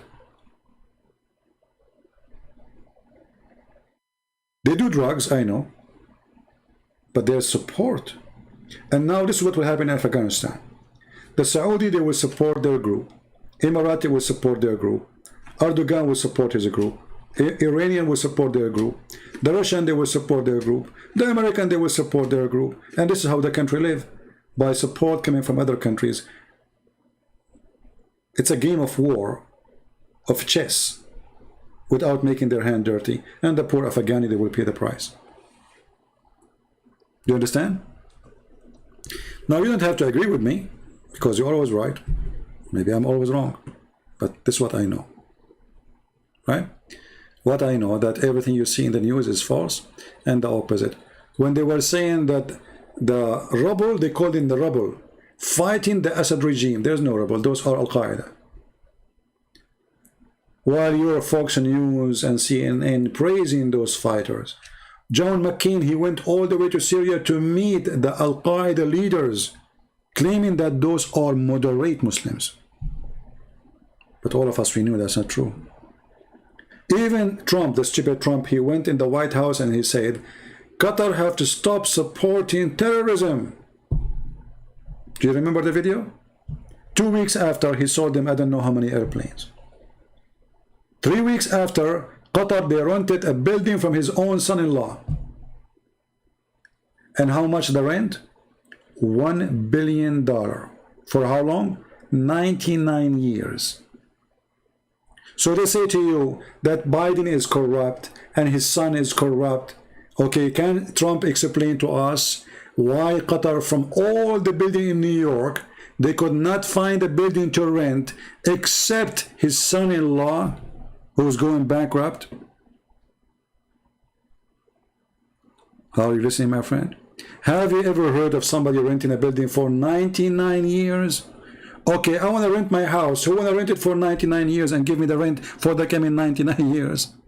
Isn't it obvious that this is a corruption? You know what I'm saying? 99 years. I never heard of somebody paying in advance for 99 years for a rent. So my friend, don't fool yourself. All of them, they are garbage. All those they call, I mean, there's maybe some of them, they are poor people, they are known to be poor, and they are in the Senate. I respect them, you know, they are decent people, there is. But the majority, the president, the gang around him, Obama. Look at Obama. Did you see the party of Obama? The tissues for the dinner are covered by gold. Can you believe it? Obama. Where is the money coming from? The tissues, they will wipe their ass with it, is covered by gold. Private island for birthday. Where is this luxury coming from? This is the guy they claim that he is not like others. All of them, they are the same, my friend. When they are up, and look, they claim that there are people who care for black people, but Obama never lived in area have black people. He lived only between very, very rich white people. The same all as those leaders who they are in the Congress, etc. They claim about Black Lives Matter, etc. But they don't live between the black. They live between the white, the rich white only. They buy a villa in area only white people there. They are hypocrite, my friend. They don't support the black people. They don't care for the poor one, and they are not for people of color as they claim. All is a hypocrisy and garbage. So for me, I don't cry for Afghanistan because I believe that this is a good thing to happen. Should have happened a long time ago. This country have no future. Islamic countries will never have peace. There's not a single country, it's called Islamic, have peace, except if America force it. And if you don't believe me, ask the America right now to leave Saudi Arabia alone, Emirates alone, Qatar alone, Bahrain alone, Syria alone, and war will erupt like crazy. The only one stopping those Muslims from killing each other is America. This is the truth. Those countries, they cannot have peace. Islam cannot go for peace. They are always, they do like a conspiracy against each other. They betray each other. Islamic countries are countries of betrayal. There's no friends. There's no enemy. Nobody knows even who is the enemy. It's just a business. They worship one God. His name is dollar. So why Iran is not attacking Saudi Arabia? Because of America. Why Saudi Arabia did not attack Qatar just a few months ago? Because of America. Why Egypt did not attack Ethiopia? Because of America. Because of America. All is because of America. And why Turkey is invading Syria? Because of America. America allow it. If Trump, he said to Erdogan, don't go there, otherwise I will beat the hell of you, Erdogan, the puppy, will never dare. So green light from America, war would go. Red line from America, the war will stop. This is the reality. America is controlling their puppies. The king of Jordan, the king of Saudi Arabia, the king of Qatar, the king of Bahrain, the prince of Emirates. Those are the American puppies. Erdogan is one their puppy too, because the whole economy of Turkey can collapse in 2 seconds if America said, poof. Remember, Trump, he posted a post in Twitter, the currency of Turkey lose 20%. Just a post in Twitter. Did not even do anything. 20% for a post in Twitter. This country is collapsing so fast because they have nothing base. So America is the one playing the game, and now America have more things to worry about from Afghanistan. China and Russia are getting closer because the stupid American, they made them go closer. They start putting sanctions in Russia, sanctions in Russia, and sanctions in Russia, and then they start sanctioning China. I mean, those guys, they think that China is like like Syria. They think Russia is like a village in Alaska, you know. I mean, they have a stupid mentality, thinking that by putting sanctions, those big countries will collapse. It is the opposite. They get closer together, and now they're getting stronger, and now the Americans are worried at their place. So now the Americans, they decide Afghanistan is just wrong business. We have no business with it. Taliban, they are our friends. They will never shoot a bullet at us, and this is what happened right now. There's more than 5,000 Marines in Afghanistan right now as we speak. Not even a single bullet Taliban shoot at them. Total peace agreement. They are friends, as you say. So it's a new strategy of a new corporation, let us say a mindset, that we need to focus on something more important. So let us see who is the coming country to attack, because they are going to attack somebody. If it's not Afghanistan this time, we will see. There is somebody. Let us see who is the lucky. You know? Let us see who is the lucky. But I hope they will not go stupid and attack Russia, because if Russia is attacked, the whole earth will be wiped.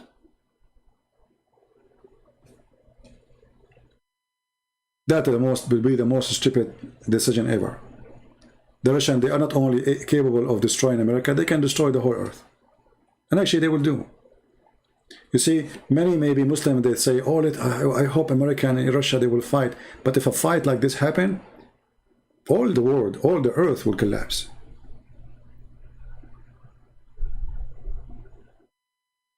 So I hope they will not go stupid so far, you know, like they keep saying to Biden, why he don't stand to Russia? Like, what do you want him to do exactly? What he can do? I mean, just let me know. You know what I mean? Stand to Russia. Like, what does that mean? Go in war with them? Are you really? Stupid. I mean, this is the big words. They are empty. Or stand up to China. Can you really? Do you want to go really in war with China? Who want to go in war with China? So they will look for, you know, somebody, you know, like somebody is okay to smash. The big ones always will be safe and secure. No, India will not be the lucky. Nobody will attack India. It's the opposite. Yeah, anyway, you know, politics is dirty and ugly. For me, I feel disgusted when I see the news, because everybody is lying to everybody. And the truth is, nobody cares for you. Nobody cares for justice. Nobody cares for the poor. You know, they are willing to spend trillions of dollars for war weapon, but people cannot even afford to have vaccine. Bill Gates, he make lecturers. They put him in a stage because he donated $8 million. Can you believe this perverted idiot, filthy coward? 8 million? This is his income before he finished his coffee. $8 million. They take him from stage to stage, interview to interview, because he donated $8 million. Not $800 million. $8 million. All of them, they are filthy. All of them. And the poor people always pay the price. So for me, I pray for peace in this earth, but I say to you the harsh truth, that peace will never be in countries ruled by Islam. Never. Do they have peace in Afghanistan? No. Do they have a peace in Pakistan? No. Go and see Pakistan. Pakistan, there's an areas, army cannot even go there. We're not talking about a village. We're talking about a huge territory in the size of a country. Drugs, weapon dealers. I mean, they have their own ruling. They have their own. That there's no peace in the Middle East. No peace in Islamic countries. Turkey is going to be many countries. Just wait. It's going to collapse. It's going to be divided.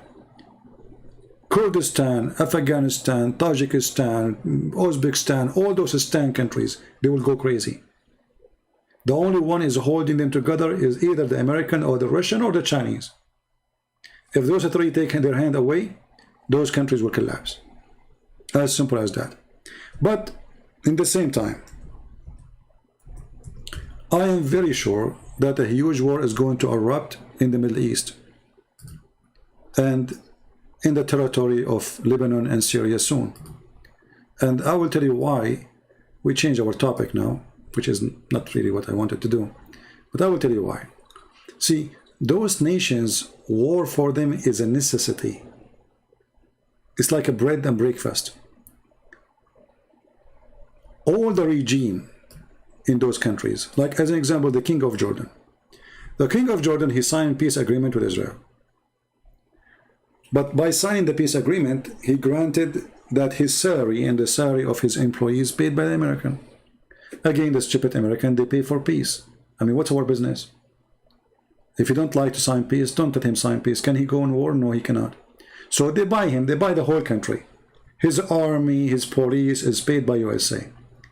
And then this guy, he claimed that he's a king. But all of us, we know that he's a puppy. Okay. Jordan king is placed there by American to control this area to keep the borders of Israel secure. Wonderful. Then we have Syria, already is demolished by war. Then we have Lebanon, and Hezbollah control a big side of it, and now the Hezbollah is expanding.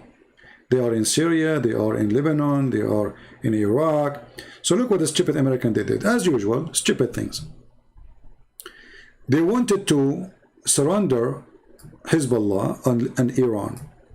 Instead of doing that, they made Iran expand all the way, from Iran all the way through Syria, through Lebanon, through Iraq. So George Bush, the smart George Bush, he opened the borders of Iraq to the Iranian. So now Iraq is under the control of the Shia. The Shia, they moved to Syria. The Shia in Lebanon, now they are connected with the Shia of Iran. So now they have a long line of strategic areas controlled by Hezbollah and Shia. And not only that, the Shia group or Shia fighters, they are armed by American weapon. Because remember, it was America selling the weapon to Iraq so they can fight ISIS, alhamdulillah.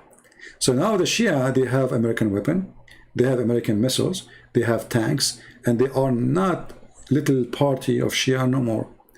So now there are hundreds of thousands of fighters. And then the Shia, they expanded their route by the help of America again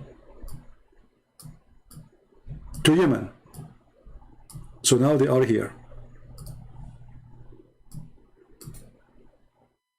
And now they are controlling this area, which is in the Red Sea. And this is what happened just, if you remember, the attack an Israeli ship by a drone. So now they can close that area anytime they want. And if they do, you know, that will be a disaster for many countries, especially for trade business who go through the Red Sea to pass the Suez Channel. So the Shia now expanded all the way from Iran to Syria to Lebanon to Yemen. And not only that, are they done? No. They are building camps all over Africa, including Nigeria and Sudan. Even Niger. And they are expanding even to Tunisia and to Morocco. So the American, because they are very smart, they always do things in the wrong way. They wanted to, let us say, suffocate Iran, but Iran is suffocating them. Not financially. Right? Not financially. They are suffocating them by controlling over areas which they don't want anyone to control it. And now Saudi Arabia is terrified because the Shia are taking over. They are surrounding them from every corner. And remember, Iran is just across the street. And if Iran go in war with Saudi Arabia, all those Muslim Sunni, they will be shish kebab in 2 days. Emirat, you see, many people, they say to you, go and invest and buy an apartment or a property in Emirat. That is the most stupid investment ever. Emirat will turn into a ghost town if Iran shoots one bullet. This country is so small, they cannot fight for 2 hours. Saudi is so big, but still they have no army. Their army is shish kebab. They cannot even fight a group of terrorists in Yemen. They are losing the war since 3 years or 4 years. So Iran is surrounding them, and this area, this area, those Muslim Sunni, they will be demolished. Iran is getting successful to spread the Shiaism between the Muslim Sunni, and they are expanding. Soon most of Syria is going to control by the Shia. Actually already is in control. Look what the Shia now they are doing in Syria as an example. All this area here in the north of Syria is given to Shia. They are coming from Afghanistan and from Iran. So they are populating here and from Iraq. Why? Because they want to guarantee that this area is always connected to Iraq. So in the future, they can connect the two countries, Syria and Iraq. They will become one Shia country. It's just a matter of time. Right? And actually, I believe that all what's happening, I think it's good. Maybe you will be like wondering how that can be good. Because you see, the problem between the Shia and the Sunni is so big. It's so big to the point, it doesn't matter how much USA try to hold it from not happening. Like now Biden, he want to make an agreement with Iran, right? What is the agreement? The agreement is not to attack the neighbors, right? So Biden is trying to protect the Muslim Sunni. Same as Trump. American always they try to protect the Muslim Sunni. Always. And always they side against the Shia. Always. And the only time they did side with the Shia, but by mistake, it was when George Bush invaded Iraq. Because this stupid man, he invaded Iraq, and he did it in the wrong way. The Shia took over the country, and now Iraq is going to be Shia for maybe, I don't know, until the American attack again, and then they give it to Saddam Hussein back. So, the American, they brought the Shia to be in the government, and they will never leave until American themselves take them again. And I don't think that will happen maybe in 200 years, I don't know. But that said, the Shia took over because they are the majority. So the expand of the Shia, I believe it's a very wonderful thing to happen, because that will end with destruction of Islam totally. That will make Islamic countries go back to the old days. And history always repeats itself. So I don't believe this is really bad. I believe this is good. Very good. And now look what will happen. If Biden, he signed agreement with Iran, that would be a big mistake for the stupid America, because then Saudi Arabia will not really too much worry, will not be too much worry about Iran, and then the Saudi, they will stop buying that much of weapon from America. Same for Emirates, same for Qatar. So it's not really for the benefit of America to sign any agreement with Iran. And if the Americans are worried about Israel, trust me, Iran is the last one to attack Israel. They will never do that. I believe it's going to be the opposite. I believe Israel, it might attack Iran very soon in order to prevent them from having any powerful weapon. Even though I believe that Iran will never dare to attack Israel. So all what's happening there take us to one direction. The war in these areas is coming, and it's going to be horrible. Already in Lebanon, they have no gas, they have no water, they have no electricity, there's no salaries. So Lebanon, it might be the key of the war in the Middle East area. And Syria already is in war. And the only one who makes Syria, like stay together is the Russian, Putin. If not Putin, Al-Qaeda will be controlling over Syria from a long time ago. So American, they never do something successful. They always screw it up. American government, they present for me Muhammad. Muhammad, when he says stupid things to fix stupid thing he said before. So American government always, they do something stupid to fix something stupid they did before. So all their history is trying to fix something stupid we did before. But what they do tomorrow to fix what happened yesterday is more stupid than what happened yesterday. You know what I mean? Most of the Christians in Iraq, they are gone. Most of them, they run away. Yeah. You see, the American, they gave Iraq to the Shia. That's what the American did, They gave Iraq to the Shia. The same now, they give Afghanistan to Taliban. See, there's no war. Taliban, they entered Kabul.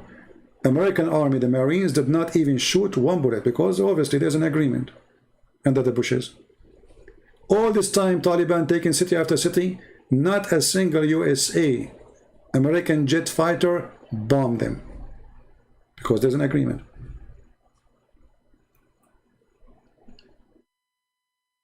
America need to break into smaller nation? No. Actually, I think America is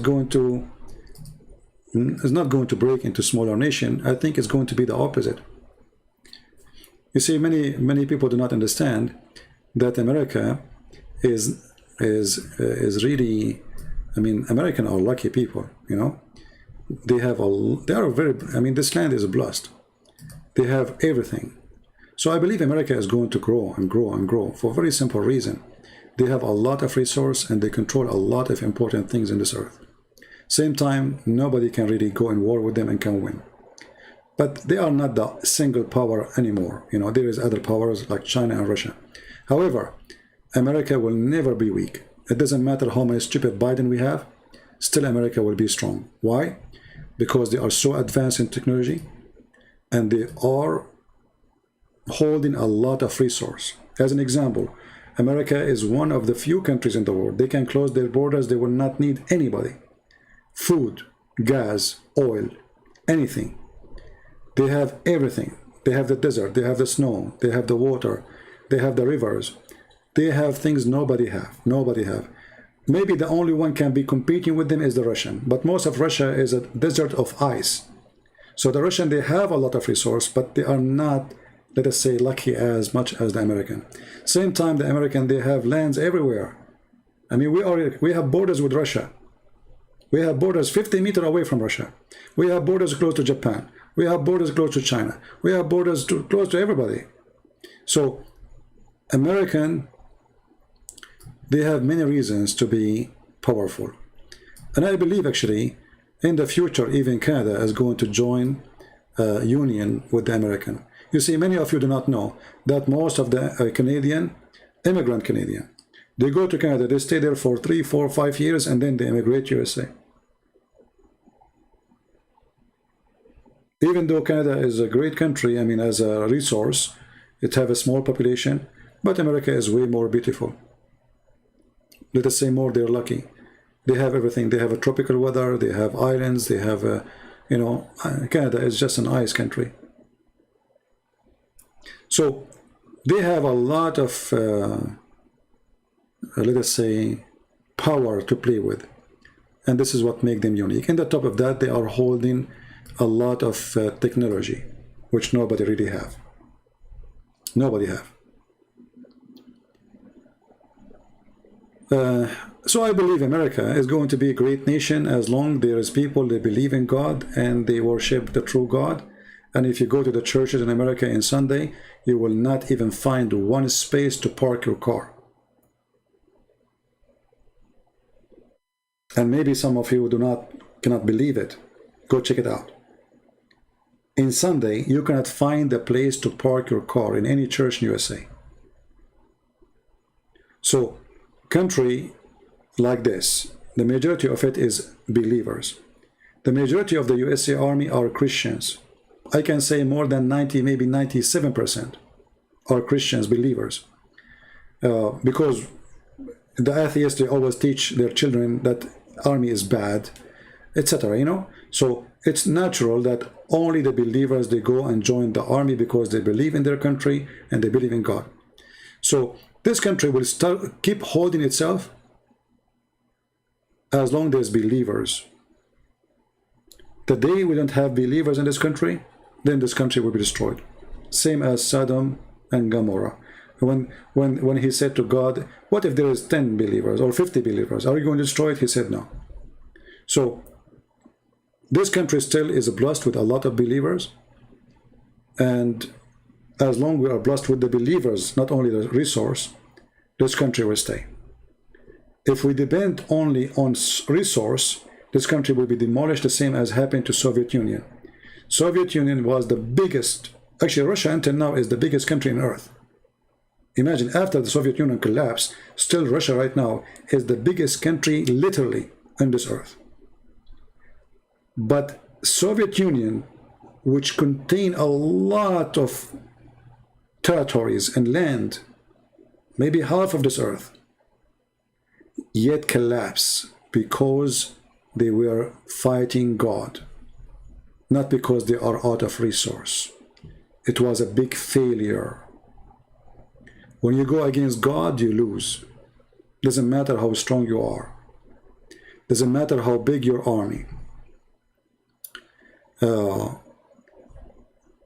Army does not bring victory if this army have no legitimacy. If this army is not you know, supporting justice, is not following God, army will lose. Same as Taliban, they lost. See, now they claim that they are having victory. They did not. No, 20 years they are under the shoes of the American Marines boots. 20 years. Do you want more humiliation like this? And now American, they choose by their own, we will leave. So they claim fake victory. It's the American who told 2 years ago by Trump, we are leaving in this date. As simple as that. So 20 years enter the shoes of the Marines, who supposedly are kuffar. That is a long time of humiliation. Same as Israel. When Israel were with God, Israel was victorious. When Israel is against God, Israel will lose. And what happened in the past will happen in the future. You know what I mean? What happened in the past will happen in the future. A nation who lose their God, they lose their war and they lose their peace. I will give you an example about USA. Even this is not really our topic. There's a city in USA, it's called in Philadelphia. Anyone heard of it? This is the biggest, I think it is the top atheist city in USA. I think the total atheist maybe 97%, 90 something. Go right now and search for Philadelphia drugs. People walking in the street like zombie. You know what zombie? Disgusting, scary. This is what will happen to America if we lose God. But thank God, this is only in a city have atheists. When I saw the videos first time, I could not believe it. Guys, go watch it. You will not believe it. Literally, people walking in the street like zombie. I'm not joking, I'm not kidding. And the majority of population of the city is atheist. If I know that YouTube will not, take the video down, I will play for you some of those videos. You will not believe it. It's really scary. Scary and sad. People, they go in the street, their head is down. They bend down, they don't even stand up under the influence of drugs. Look, I just searched. Look at this. I'm not going to play the video. See what drugs do? This woman, she is bending down, she don't move, she will not move. She don't, because her brain is froze.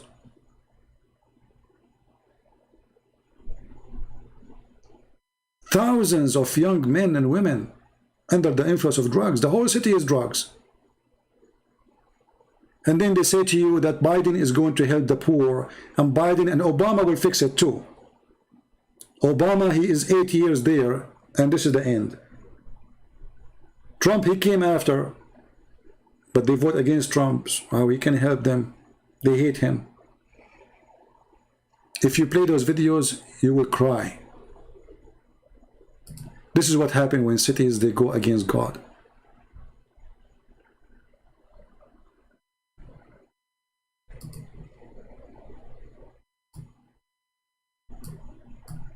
Unbelievable.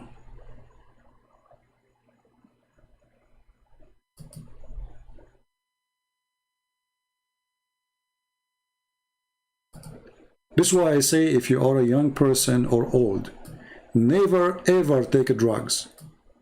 Don't be a stupid fool.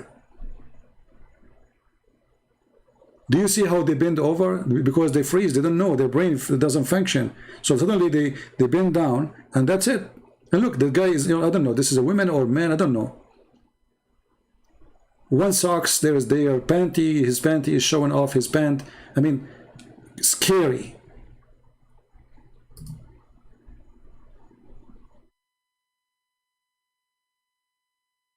Look at this. They show you like zombie in the movies. This is really, literally. Look at this. Can you believe it? Is that really happening? If you don't go, if you might think that this is like a movie edited by somebody.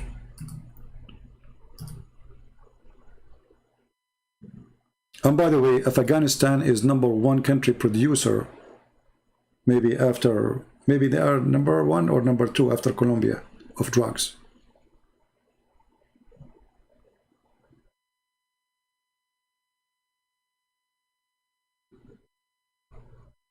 You see what drugs do?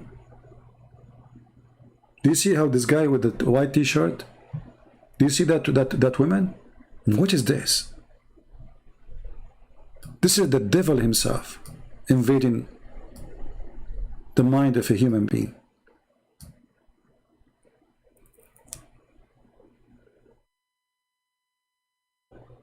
Look at this. Look. This is America. Can you believe it?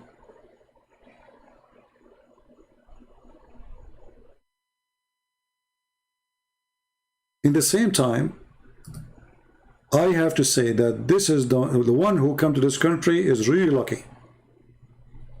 Because you can be an idiot and destroy your life taking drugs, but you can be a person who live a good life, amazing life in this country.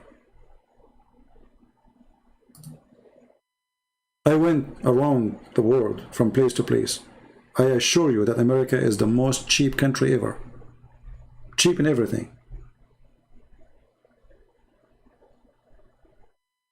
And you know, when somebody says to you, like, if you go to this country, it's cheaper. No, don't compare it this way. Compare it about income. So if I go to Indonesia, it's cheaper. No, it's not.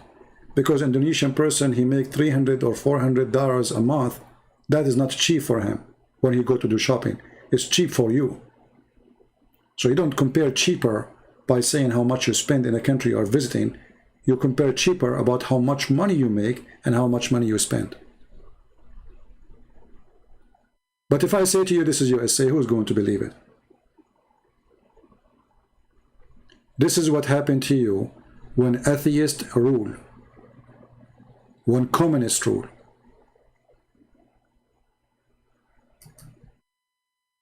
And not only that, they are legalizing drugs.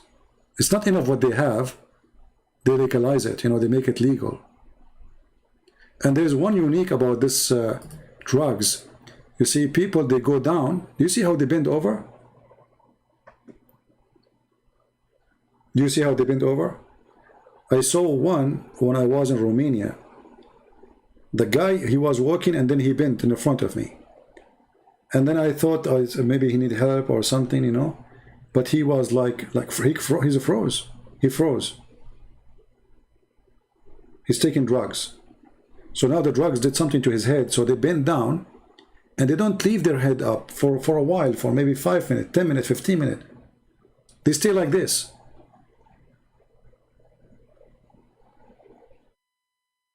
So we are fighting against drugs, and Islam is one kind of a drugs. But this is not the only drugs. Look at this. What is that?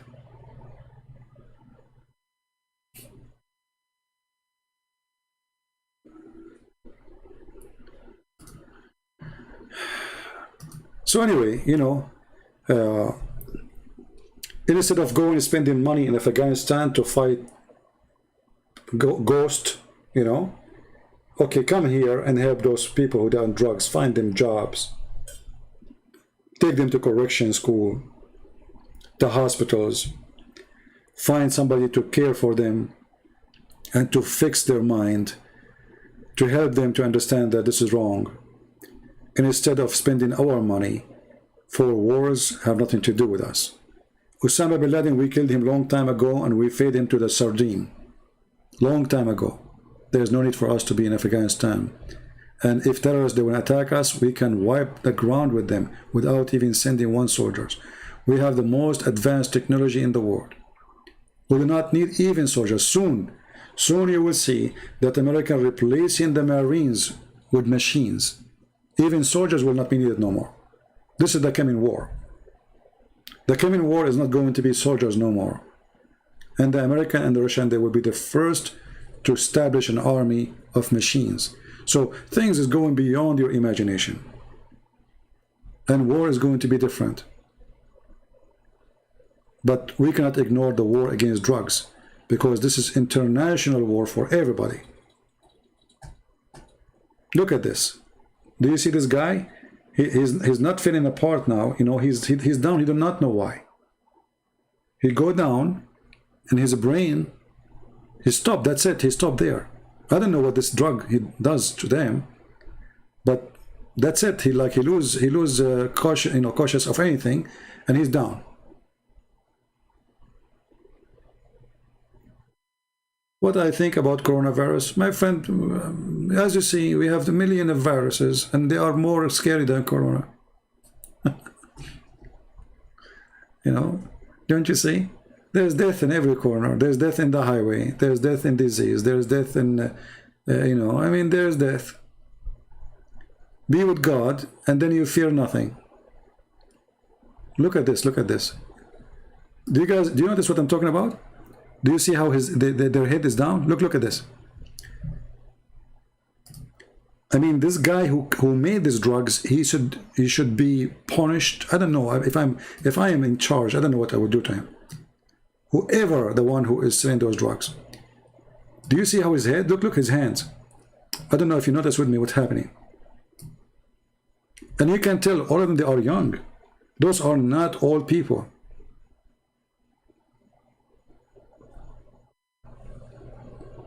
Very disgusting.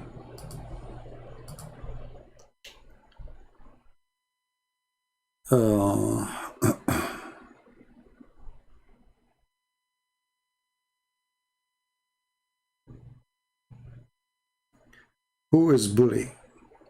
Anyone who bullies somebody, he is no Christian. Anyone who bullies somebody, he is no Christian. Bully is one of the disease too. You know, people, they have their mindset.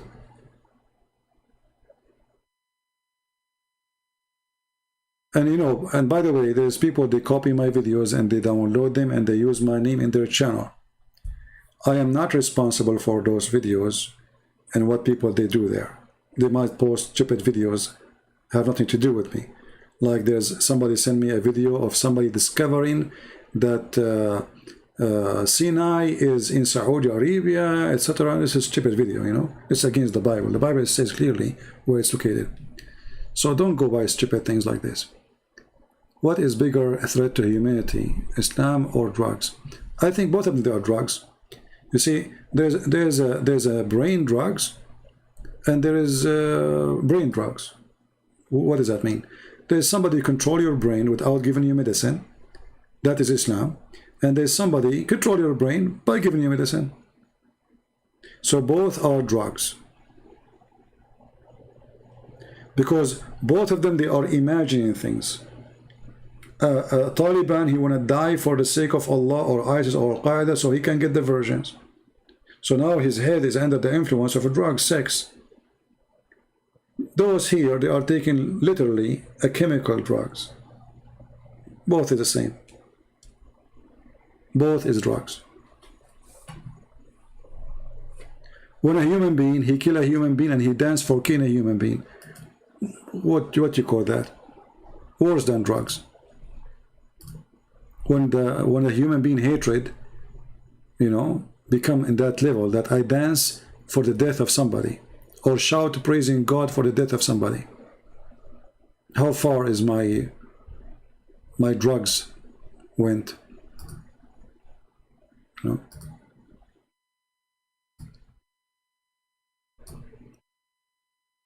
Anyway, be aware. Be aware of the evil around you. Be aware of the stupid people around you.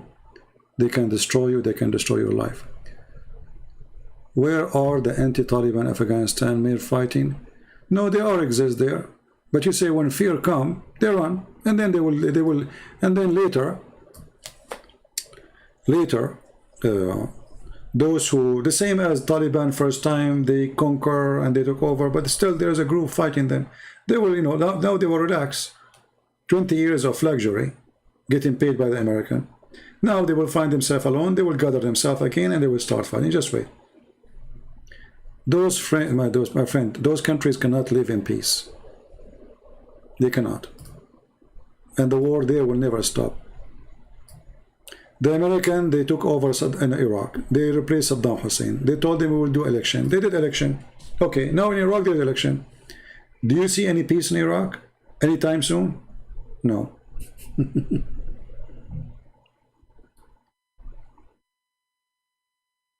Actually, Sinai in Saudi Arabia, that is a farce, my friend. He's doing series on it or not? That's not true. That's not true. Because the Bible confirmed the location of Sinai. You know, if somebody will say to you that this is still part of Saudi Arabia, this is their, you know, their understanding, but Saudi Arabia never exists. If you say the Arabian Peninsula, all right, the Arabian Peninsula is not the land of the Arab, it's a desert. The word Arab means desert.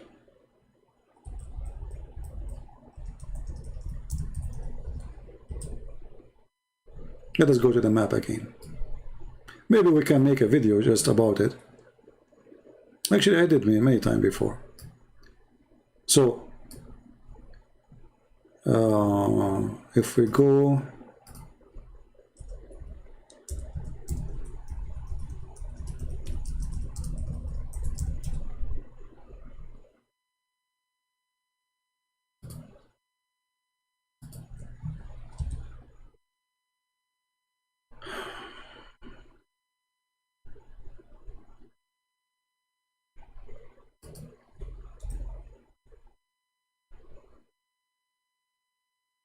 Let us see.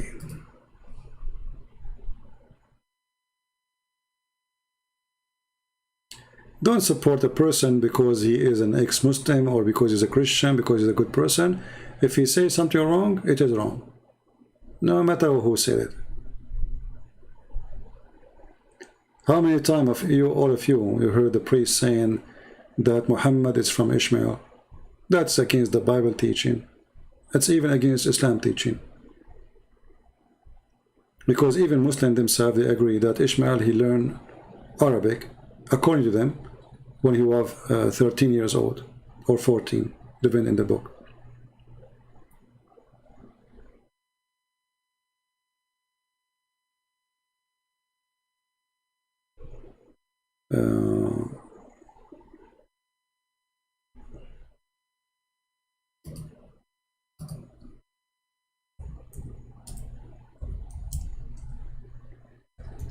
Maybe I should make a video about it, so I can show you that this is really false.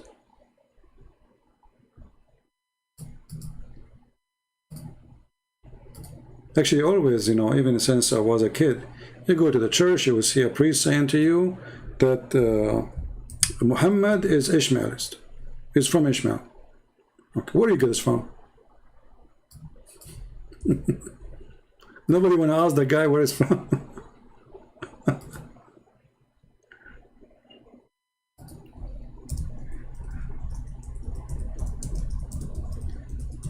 If we go right now, just to show you.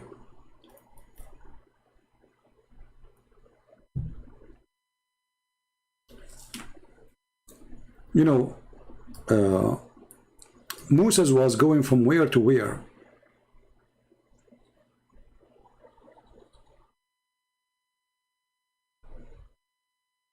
Anyone can tell me?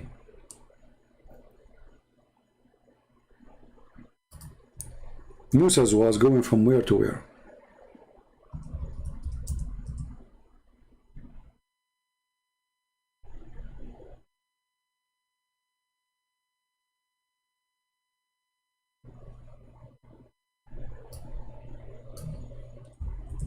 From Egypt to Israel, right? To the Holy Land.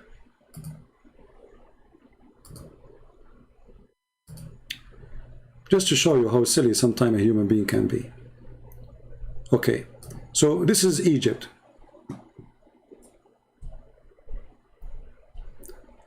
I'm going to go now to Israel. So how in the world I want to go to Saudi Arabia in order to go to Israel?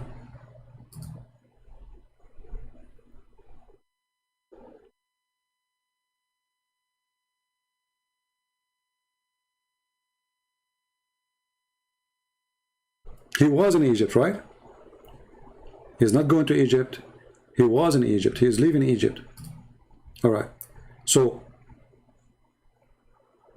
where Moses is going to? The way to go to Israel. Okay. So according to the smart ones, Moses, in order to go to Israel, he decided to take a bus from here. Let's make it. He decided to take a bus, and then he go from here, and then he go to Saudi Arabia, and then he go back to Israel. That's a good one. That's a good one. That is hilarious.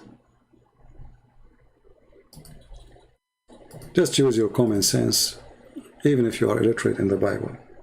And at the same time, we have many verses in the Bible describe for us the location. You see,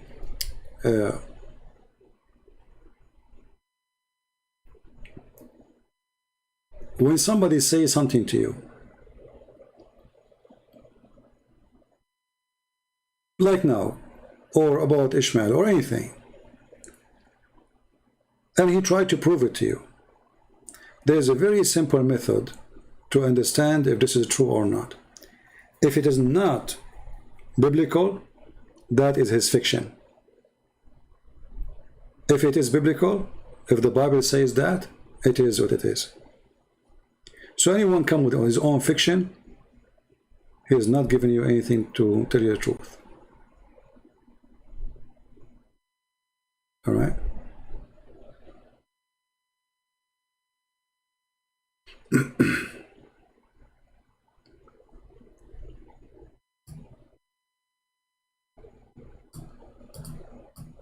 It is, I mean, there's tons of verses in the Bible talking about those issues. But let us see.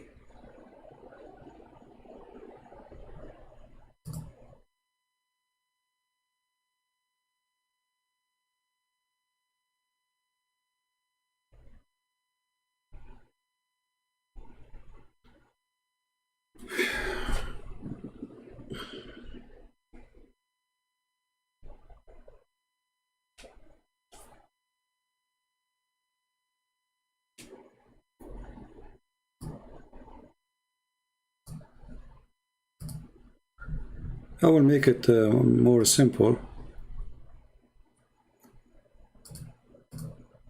Let us see here.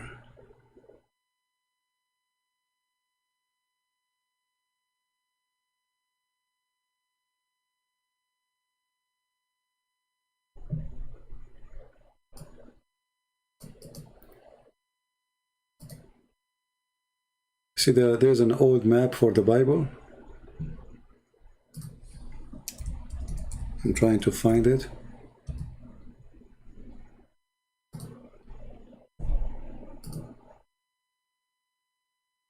All right.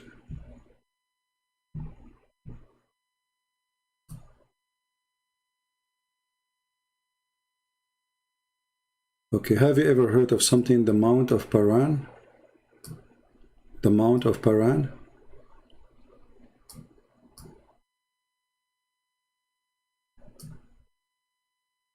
Anyone heard of it?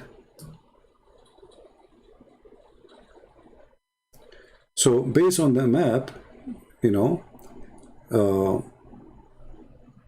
this Paran area here, let us go up here, is in this area in the map here. Let us zoom more.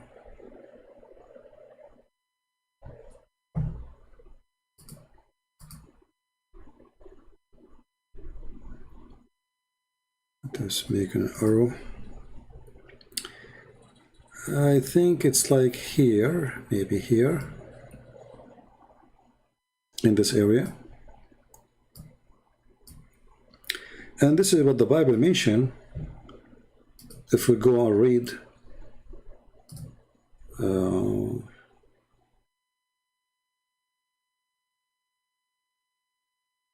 let us see the book of Deuteronomy.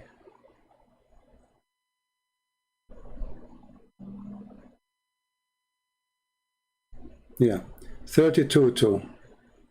32:2. Let us go there.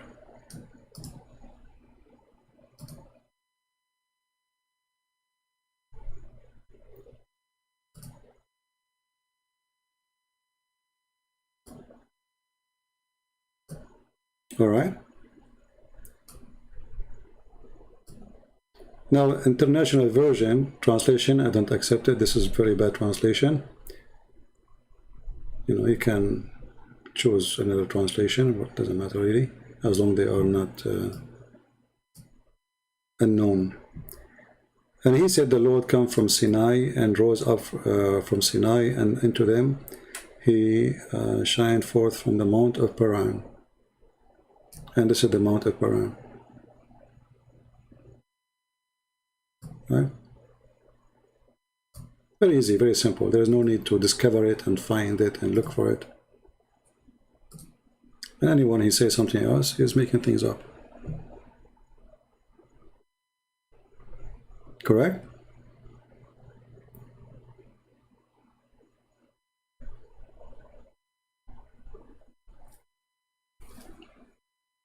Any more question? No, it's not about inspired language. You see, the translation is translation. I can make translation now. If my translation is full of mistakes, it's a full of mistakes. Doesn't matter really.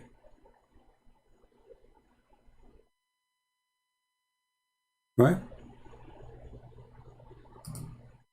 It's not the it's not, you know, all translation are at the end of the day are translation. There can be some wrong in them, grammar mistakes maybe, even sometime it's a translation. You know, when I publish my book, people they say to me in the page, etc., you got the number wrong.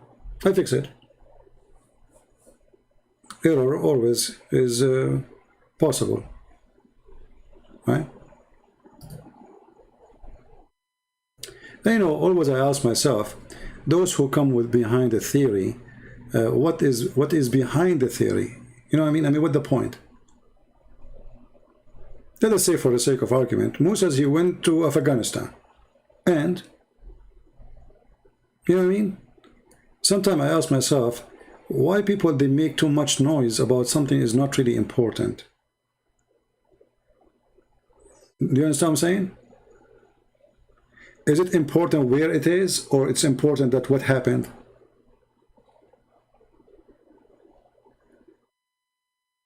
Like, let us say you receive a news that your wife, she is cheating on you. Is it important in which bed?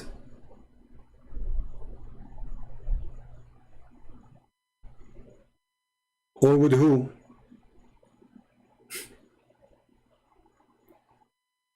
You know what I mean? So I find sometimes that a human being is very silly, and he forget the important and he focus in the silly stuff. It doesn't matter really where God he appeared to Moses, because God can appear anywhere. You know, is that really where God he is now? Does that mean this is like where God he live? So for us and for the Jews, they don't believe in that anyway. So it's a very silly, you know, a concentration in something. You know, sometimes, I don't know, human beings sometimes very silly.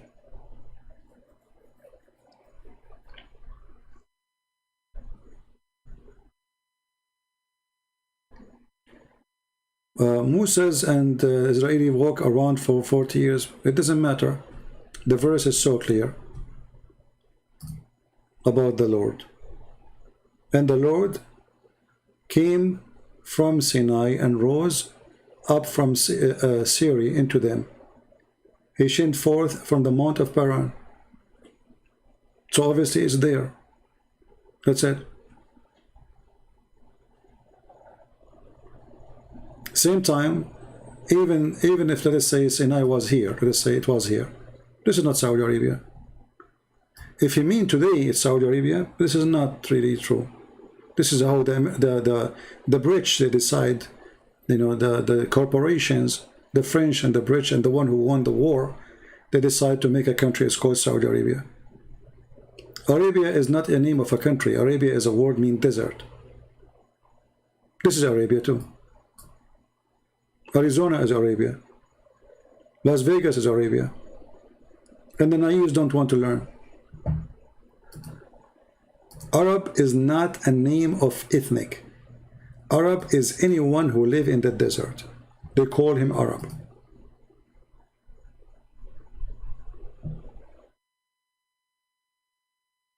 The truth that it matter. Well, the truth only in the Bible, not by conspiracy. Not by fictions. The truth is only from the Bible. And all of us, we knew for centuries and thousands of years that this is Sinai. Sinai is here. This is why it's called Tur. Tur is not an Arabic word.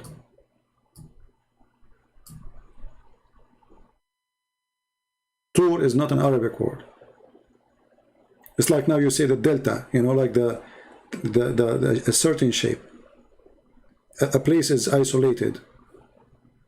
Even the name itself is, you know, is clear. And this is the name is yours now. I mean, okay, why the one who, okay, let us say Sinai used to be in Iraq. Why they change it and put it here now? Why the name is here? What happened? Who moved the name? Somebody moved the sign?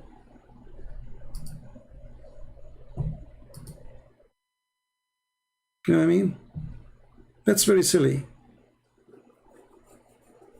What if somebody tomorrow come with conspiracy saying that Jerusalem is not there, Jerusalem is in Chicago?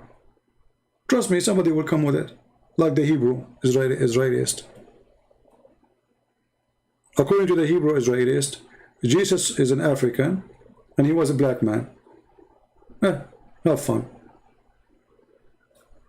You know, anyone can come with any stuff. I will not be surprised if somebody from the Democrat tomorrow come and says, you know, Santa Claus is a Hindu. And he was in India.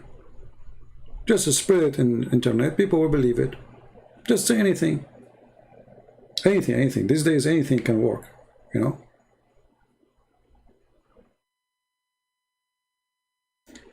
And actually, I know this, that the most successful videos of a view is those who come with conspiracy.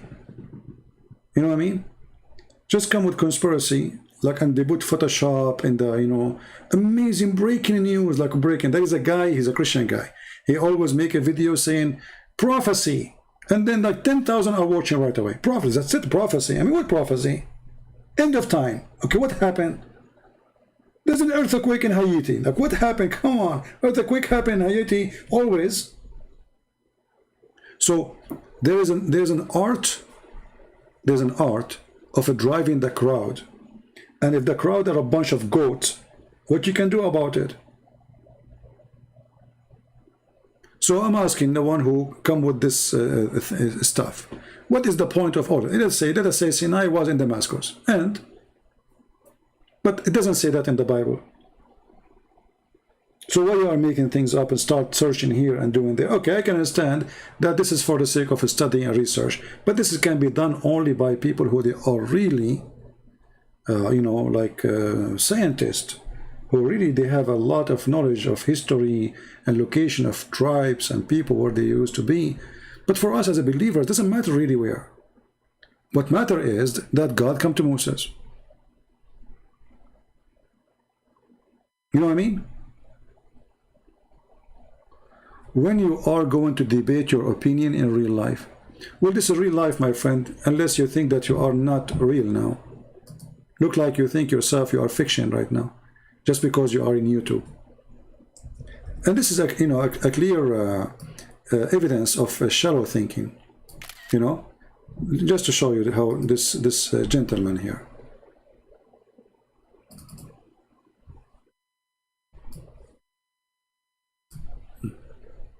Just to show you when somebody decide to be professional idiot. CP or Christian Prince, when you are going to debate your opinion in real life, well, this is a fake life. I take phone calls, I receive, I debate, talk to you. So what real life mean? Do I need to go and sit in your lap to be real life? Very silly people. And as long as this is not real life for you, my friend, why you are here? Let me send you to a real life. I put you in hide. Because now I don't want you to be in the fake life. Stupid people. They cannot answer you, they cannot refute you. And this is a comment, real life. And who said to you, I don't debate in real life? What does that mean? I mean, I don't debate in public. I don't go, I don't share what I do really. When I was away, I did not tell you, I think I did 5 or 6 seminars. Did I mention that to you? No. Why? Because I don't brag about things I do. Many of you think I'm on vacation, correct? All of you start posting, I hope you are doing fine in your vacation, etc. I did at least, I think, at least 6 seminars. But I don't talk about it. And when I do seminars, I debate, people debate me, people ask me questions, people agree, people disagree.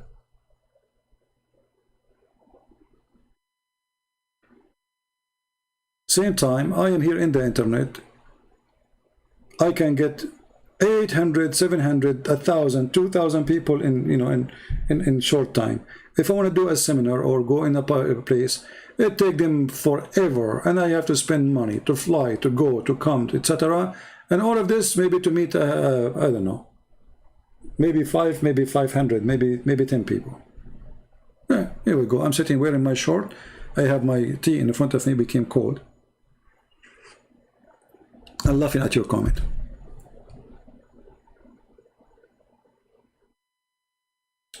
Well, to kill me, not to kill me, who cares? If I'm a person, if I'm afraid of death, I will never open my mouth. They should know that already, right? A person who is afraid of death, I don't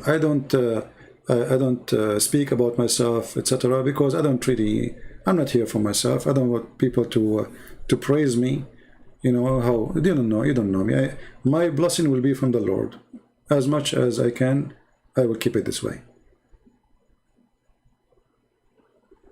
Right? And who care about the rest? You don't like me, you like, why? Okay, this guy, you want him to go in public. Why you are here? This is what I do. You keep coming.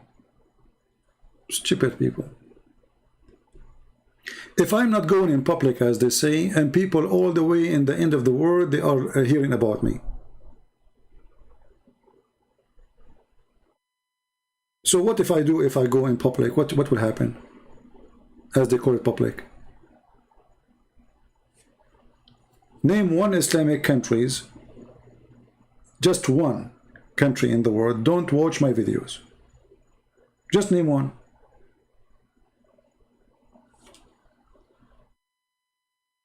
So who care about those things? But people are silly. It's like, like a person who don't like what you do, doesn't matter what you do. So you build a palace. And the palace have nice windows, nice doors, nice marble, nice chandelier, nice furniture. And then this silly person, he says to you, oh, look, there's a mosquito in the wall. So all the palace, he did not notice how wonderful this palace, but he noticed there's a mosquito. So that the palace now is screwed. That's it. Your work is gone in vain. Who cares? People, they come and they listen to me from Somalia, from, and if you know how many people they keep asking me to do interview with me, and I refuse. You will not believe it, including our friend Al-Fadi. Go ask him how many times he asked me to come to be in his show. I refuse. Just yesterday, Osama Dakdok, he called me, and he says, those brothers, sisters, whatever from Somalian TV, they like to have you in their show, please. I said, I don't go really, because people will be upset. I refuse many. So if I go in there, so I don't like those things. I don't like to be interviewed. I don't like people to talk about me. Like, tell us about yourself. I mean, who cares? I'm nobody. I believe all those things about self-esteem, about a person, who is he, what he did, what he accomplished, is something very personal between him and his Lord. And you knowing about it, The Lord, he says, you want to know them? Know them from their fruits. So I do not need to tell you about myself. From their fruit you shall know them. So don't ask a person about what he did. And don't ask a person what he is. Tell him, show me your fruit, I will tell you who you are. And this is what I do. My fruit is public, in front of you. People come, people debate with me, people leave Islam, people accept Jesus. This is my fruit. The rest is not important for me. You like me, you don't like me, who cares? Thank God you don't like me. That's even better.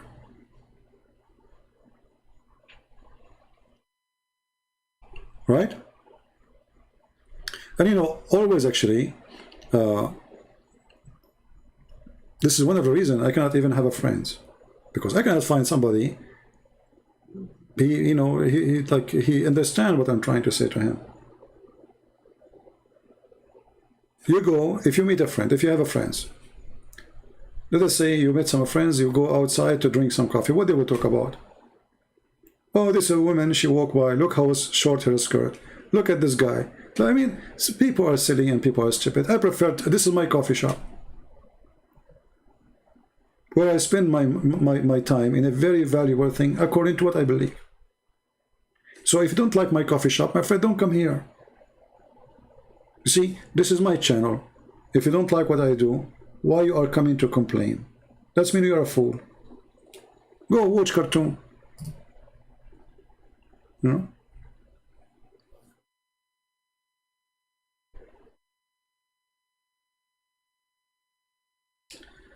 Anyway, people are silly and people are stupid. What you can do? I mean, if Jesus himself, they make fun of him, who am I not to be in their fun list?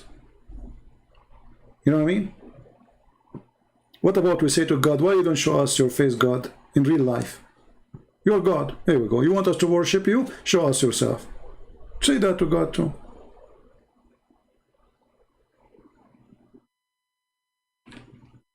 Maybe the president who is in the White House and is not a president, maybe he's not real, because I don't see him. I never met one. I never met Trump. I never met any of them. They must be false.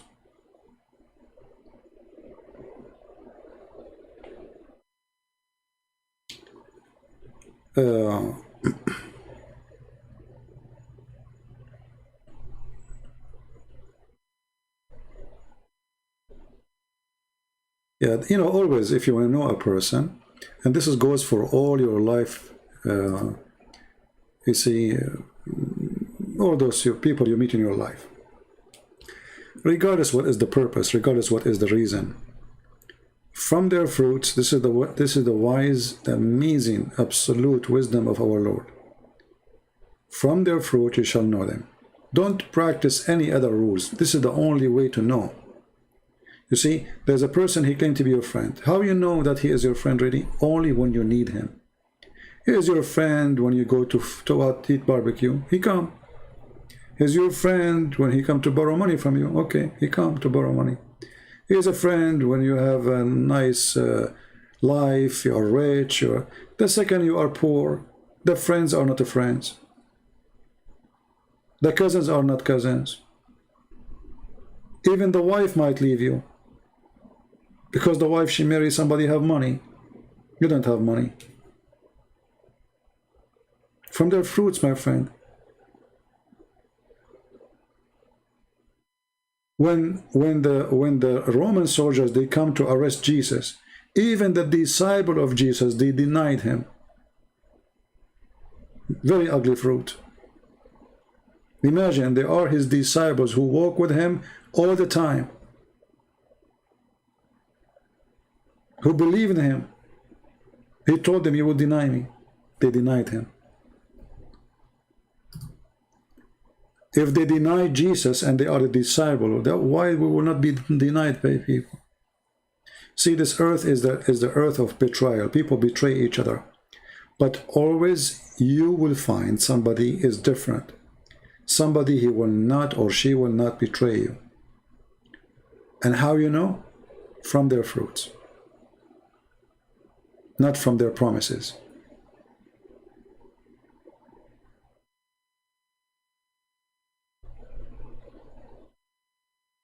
I want to ask for something very important. Tell us about shaitan roots. See, the word shaitan, it's a language word. So if we are talking about a person, it's different from the word, the name. Let me explain to you. When we say in English the word sin, what do we mean by sin? What English mean by sin? When we say sin,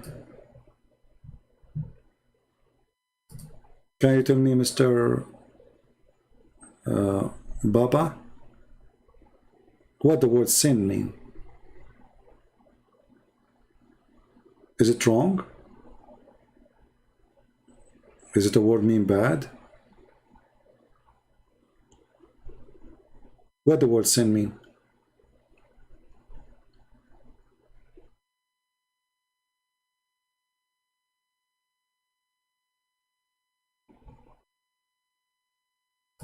Do you know? I mean, it's a word always we use, right? Everyone who believe in religion, they use the word sin in English. So what sin mean? Sin is a word used today as a word mean wrong. It's against God teaching, right? Okay. But the fact the word sin is coming from the moon god religion, where people, they used to worship the moon, and it is pagan. So the word sin became a symbolic of anything wrong, anything pagan, anything is against God.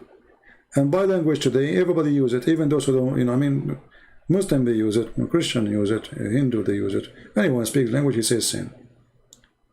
But sin have different root, right? So it's not really important the roots, what is important what it's meant for the one who is using it. You understand?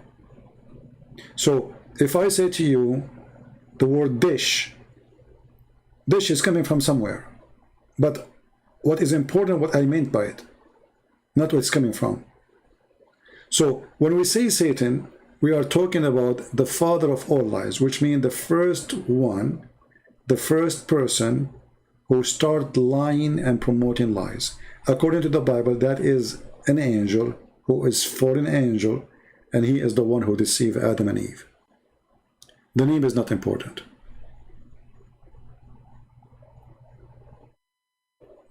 You know what I mean? Did I answer your question?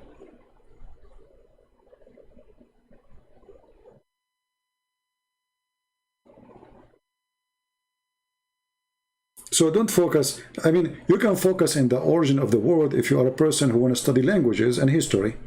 You can. But that does not really affect us, because the word Satan is dependent on the time and who use it and why they use it. So if I exist in the time of Jesus, and this is the word is used to describe such a person, I will use it. Because at the end of the day, I have to use a word which people understood and they use. You know what I mean? Not long time ago, the word gay mean happy. Is that correct?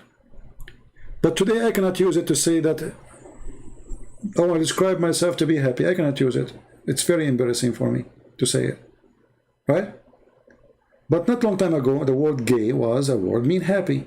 So if you go in the old translation for old books, you might find describing somebody to be a gay, but doesn't mean that he is a homosexual.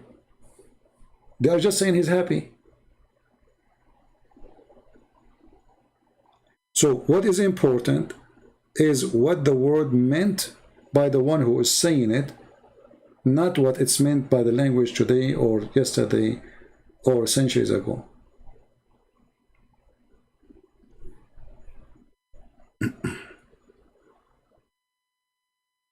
Yeah, actually, it's still, yeah, the word gay mean happy, but it's used for now to describe, a certain group of people.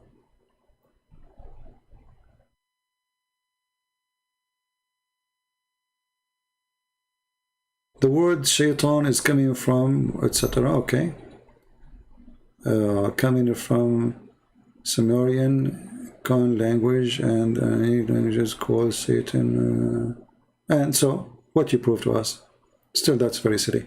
Because at the end of the day, human being languages is transformed from person to person, from generation to generation, and in the same time is what people use at that time to describe something. You're just, you know, repeating yourself. As an example, let us say that Jesus, he used the word angel, and the word angel was used before Jesus by somebody else. So, but as long as the idea agree with the idea, that's mean he agree, that's it.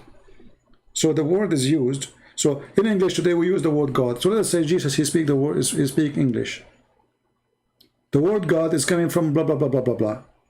But the word God means the one who is the creator. So on Jesus he used it. Let us say the origin of the word God was a pagan.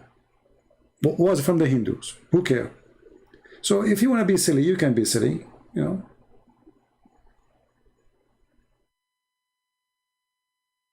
Sometimes I find that a human being is trying to be silly. Supposedly he is being smart. But the fact he's being silly. Because all languages is coming from somebody else. As an example, we say the word Amin, but the word Amin is Aramaic, and the Aramaic they used to be pagan. So when the pagan Aramaic they say Amin, does that mean we cannot use it now? Very silly.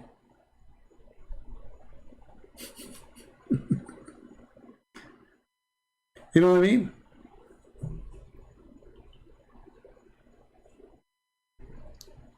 Should we use it or we cannot use it?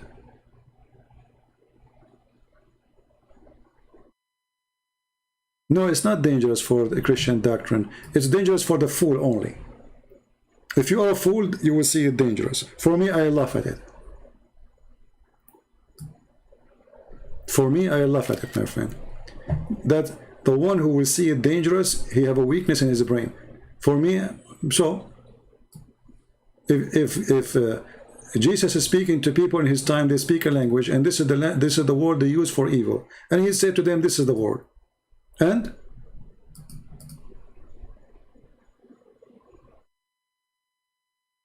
how Satan look like? Look in the mirror.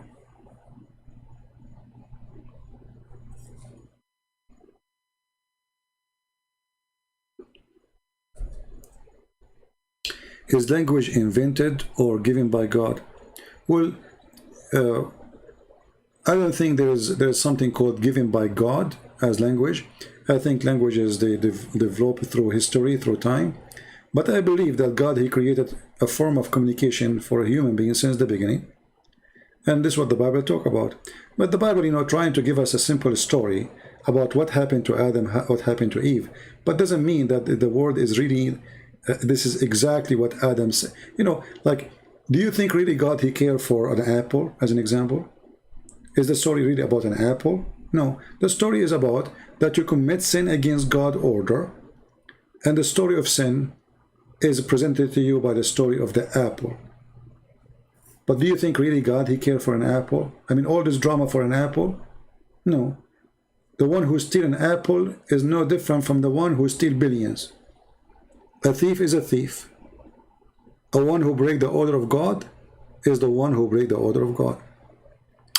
Reveal truth. Okay, Mr. Christian Prince, how about using the word Allah for Christian? This is false, because we have to go by the words written in the Bible. And Allah, as long as it's confirmed that Allah is a pagan God, then why you want to use it?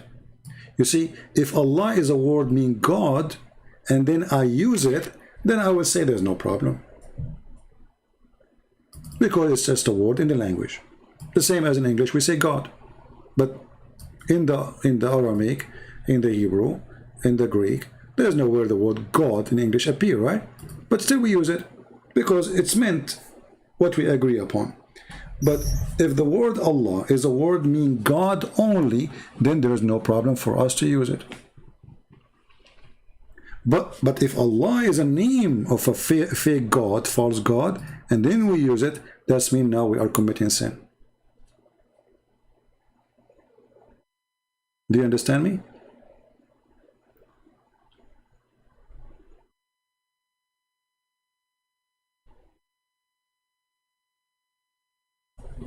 So, you know, a human being, when he is shallow, he sees things in a shallow way.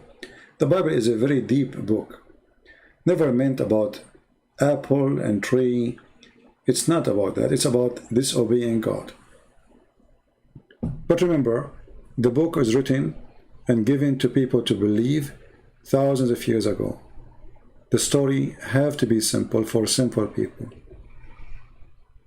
One of the unique thing about the Bible, the Old Testament and the New Testament, that if you have a PhD, you enjoy it, and if you have no knowledge, you don't even know, maybe you don't even know how to read, how to write, you're a farmer, a villager somewhere, still you enjoy it.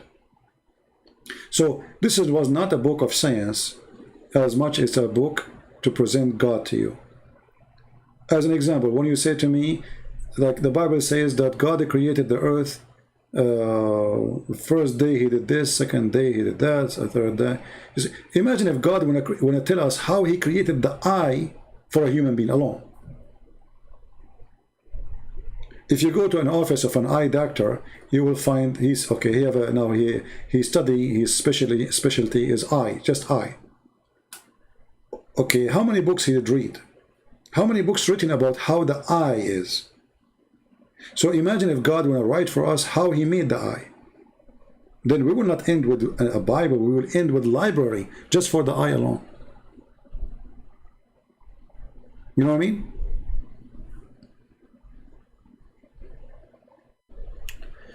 Do you reject the interpretation of the fall of mankind? No, I'm not rejecting. I'm just telling you that the Bible is more deep than just a tree and an apple. So regardless if the story is literally about an apple and a tree or not, the story is not about the apple or the tree. The story is about disobeying God. It is about a tree and an apple for the shallow one only. It is about disobeying God for the one who want to think deep.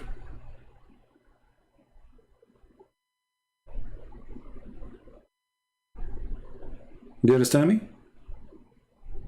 Like when we say the cross of Jesus, doesn't matter really if the cross was a perfect cross or a short 2 centimeters from one side.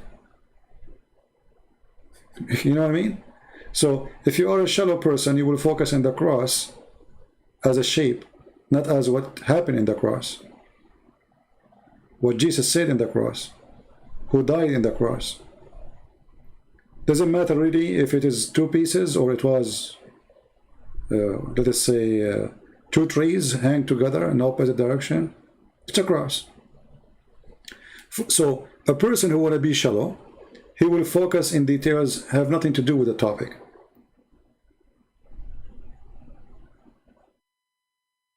A person who want to go deep, he will go behind the cross as a shape.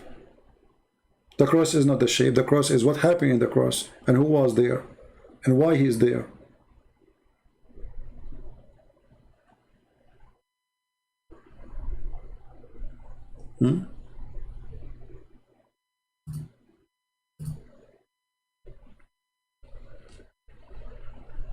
Always, you know, my friend Mr. Orgasm, I mean, do you see what we are talking about? And now you are so crazy about the orgasm.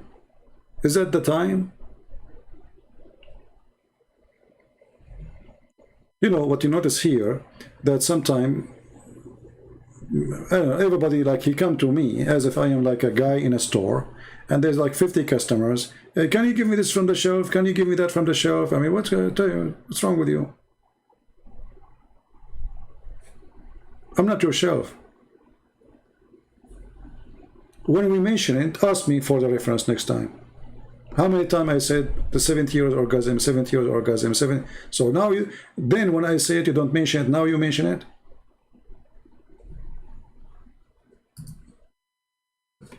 You want to talk about the cross? We talk about orgasm.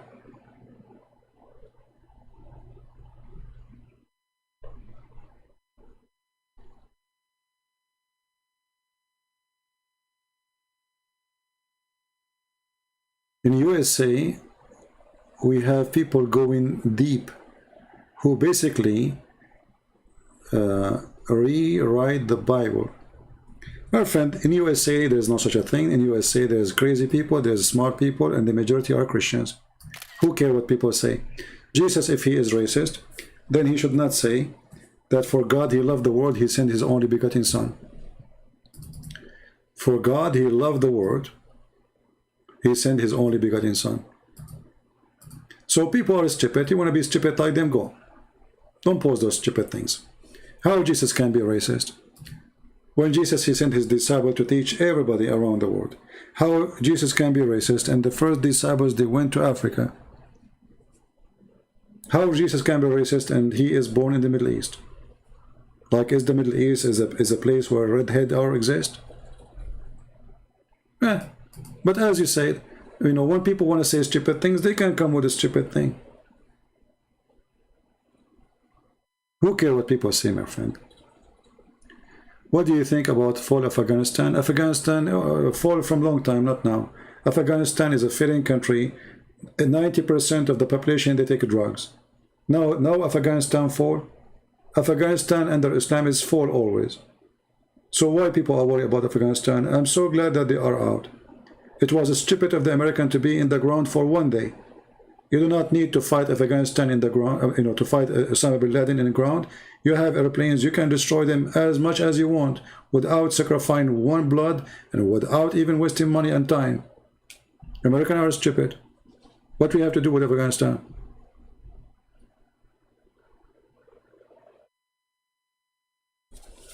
We go back to speak about Jesus being racist.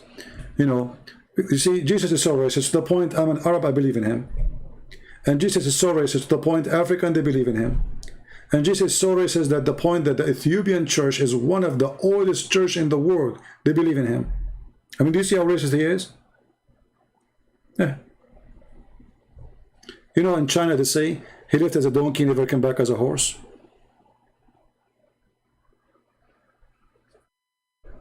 And they are right. If you are a donkey, I cannot make you a horse. And this is what happened in Afghanistan. You know, the American, they went there, they got a bunch of donkeys, they made them leaders, and they trained them for 20 years to be horses, but they are donkeys.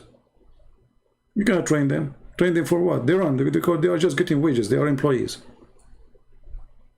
Even the people did not defend themselves. I mean, okay, the government, they don't want to defend. What about the people? Everybody have guns there. Nobody care. The stupid American, they are just wasting their money. If there is any Quranic teaching about exorcism, is from my, okay. No, my friend, the Quran speak about something very stupid. So if you want to fight, let us say, magic. The Quran teach that there is people who blow in the knot.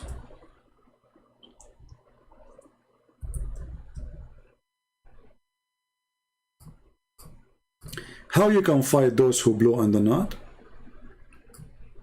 You recite this prayer. This is chapter 113 in the Quran. It's a very silly and very stupid. And Muhammad himself, according to Muslims, he was under the influence of magic. So, okay, Muhammad reciting the Quran, still he could not fight it. According to Muslims, it took Allah 12 months to take the magic from Muhammad. Because Muslims, they believe in magic. So when you say exorcism in Islam, I laugh.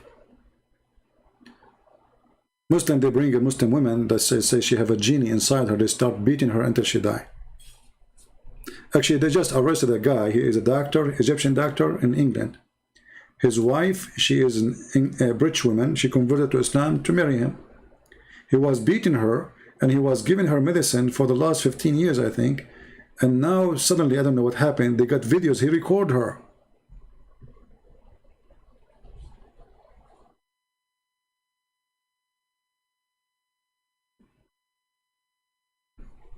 And how Muslim they can fight what they call magic if Muhammad himself, he was under the influence of magic. And then Allah, he sent 2 angels to fight it.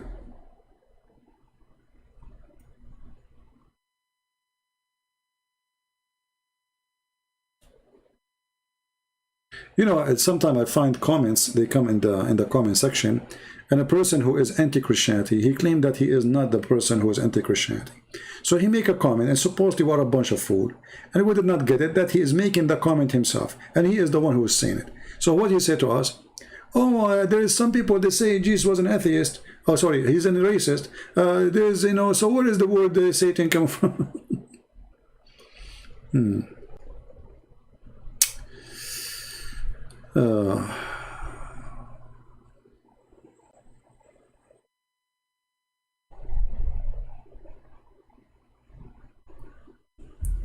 You know, don't make my topic is about Afghanistan. I don't care for this country. This country is doomed by Islam since long time ago, and nothing will change.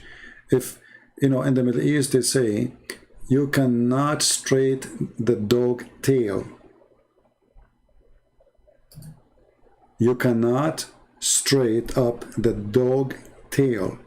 So the stupid American, they thought, if they occupy a country for 20 years, they will make the dog tail straight. It doesn't work this way. The second you take the frame off, the dog bend again. So Americans are a bunch of idiots. They don't know. They are there just for Russia. The whole point is how we can be in the border of Russia. But this was 20 years ago. Now they do not need that. Now they have Lithuania. Now they have Ukraine. Now they have Georgia. Now they are almost in Russia. So they do not need it. That's the whole game, my friend. And the naive, they think it's about Afghanistan. There's not, that's it. They don't want Afghanistan no more. Did you notice that Taliban did not even shoot one bullet at the American? Until now. They are in Kabul, and the American is still in Kabul. There's more than 6,000 Marines in Kabul. 5,000, and just today they sent 1,000 more. So the American, they are sending more Marines to Kabul. Okay, why Taliban don't shoot at them? They don't. They are friends. There's an agreement. And now the Democrat and the Republican, they start playing the game, like I blame you, you blame me, etc. But we know the game. The game is they have an agreement already with Taliban. America have no more business there. That's it. That's why they told the president, you are in your own. They told the Afghani government, that's it. We cannot spend our money on you. It's about money. Allah is my God. Okay, you know, Allah is my God. As we know, you can say whatever you want, but I laugh at him. So how he is my God and I laugh at him? Allah is my God. Huh?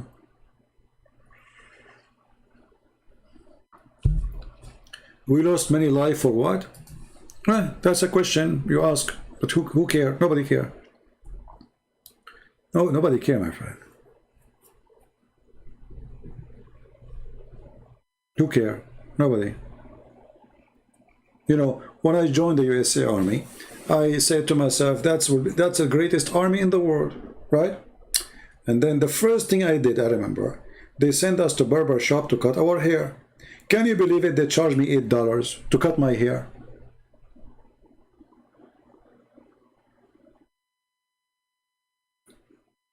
I am an American soldier now. And now I'm going to shave my head. And now I have to pay $8. So my friend, American soldiers are poor people. They are used and abused. They send them to war they should not go to. And when they die, nobody remember them. And then at the end of the day, they say to you, thank you for your service. That's it. But why he went to war, you do not know. So don't remind me.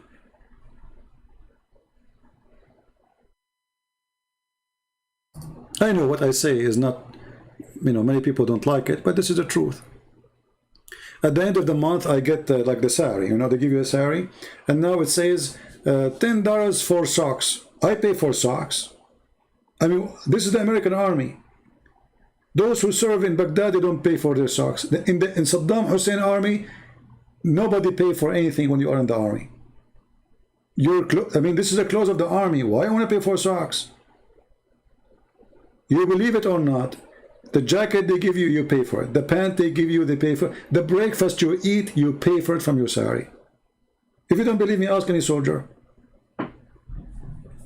So people, they think that when you join your SA army, this is the greatest army in the world, and those soldiers are spoiled. They use them, they abuse them, they give them bad salaries, and then they send them to death, and then when they die, nobody remember them. Or they put a flower in your grave.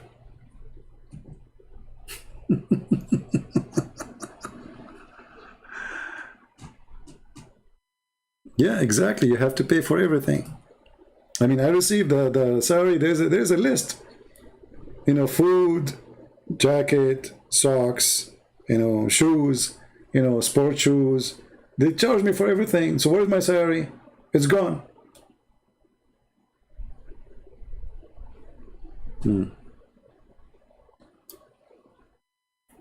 Anyway, in Afghanistan soon, now the Taliban, they will be busy fighting each other, because now they will fight over the sheep, and then they will fight with the Shia, and then they will fight with other Muslim Sunni group, and then they will fight with ISIS, and then they will fight with Al-Qaeda, because now they have many leaders and the disagreement. So they knew the game. So Afghanistan is going to be one country? No, it's going to be many countries of a drug lord yard. Okay. Called BAS clothing allowance. Yeah, whatever they call it. Anyway, I mean, it's a joke. Isn't it a shame that you are a person going to serve your country and then you pay for your haircut? I never heard of such a stupid thing. Even Somalian army didn't do that to their soldiers. Anyway. Taliban, they say jihad will expand to the west. They can say whatever they want, but why they don't expand it? They are there for 20 years. I find all those guys, it's a joke. And don't blame Biden for this. Trump is the one who decided to take the troops out. He decided to take it out from Syria. He decided to take it out from Afghanistan. I mean, garbage in, garbage out. Anyway. What do you think about women being raped and forced? And what's our business? Are we going to be the police of Afghanistan forever? Do you know how much money we spend? $trillion of dollars, I think $1 trillion already. What does that mean? Stupid. Okay, are you going to invade all Muslim countries? Because everywhere the women are raped. What does that mean? Is that the job of the American? Is that what America exists for? If a woman gets raped by Taliban, where is her family to defend her? Why people don't fight Taliban? How come Taliban, they enter the cities and people did not resist? Yeah, then they deserve it. If you don't resist evil, and evil come to you, good luck. If somebody come to my house and you want to rape my wife, and then I sit watching, can I complain? Real men, real people, they fight, they die before the enemy take over their land. They don't care.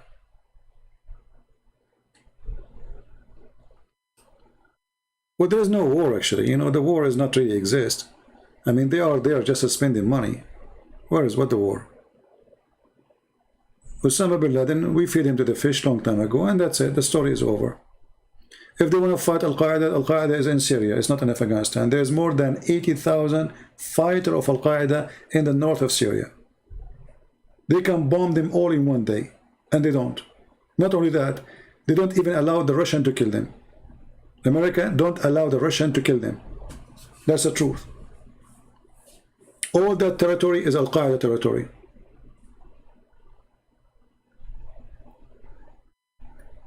No, actually he did the right thing to withdraw from Afghanistan, because we are wasting our money for no reason. Okay, for how long he will stay there? Well, how long? Another 20 years? 50 years? He will leave. At the end of the day, he will leave. And then Taliban will take over. So, and it's not Biden who came out of Afghanistan, it was Trump. Go and see the speech of Trump when he was a president. He was the one negotiating with the terrorists. Imagine. Trump himself, just today actually, he said, I spoke to their leaders. So today, because we are against Biden, we say Biden is the stupid. No, Trump is the one who made the decision before Biden. Anyway, for me, I believe both of them are stupid. And I feel sorry for Taliban right now, because now they are in government and everything will happen is going to be responsibility, right? So Taliban, they can praise Allah and saying we can help you better, but when they are in the government and then the people, they go crazy, you will see what will happen. Just wait.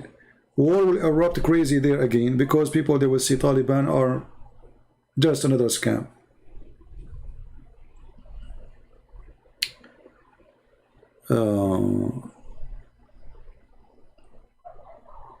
Yeah, hypocrite. You know, and now Taliban, they enter right away. Women, they are wearing burqa, and men, they are growing their beard. They start growing their beard before even Taliban arrive. So you're wasting your money. Why you want to stay there? I mean, this is stupid, you know. You see, the American, because they are driven by politics, Republican and Democrat. So if Trump, he is the one is in charge, the Republican, they will say he did the right thing. We support him. And Democrat, they will say, shame, look how he withdrew, look what he did. Now, because Trump is not there, Biden, the stupid Biden, you know the thing, he's there. So the Republican playing the same game. But the fact, both of them, they are going out. There will be a revolution. No, not revolution. There will be a sectarian fight, tribe fight, religion fight. Because Afghanistan have many religions. Shia, Sufism, Sunni, Wahhabi, crazy stuff. So this is Afghanistan, always was bad, you know, since Islam is taking over.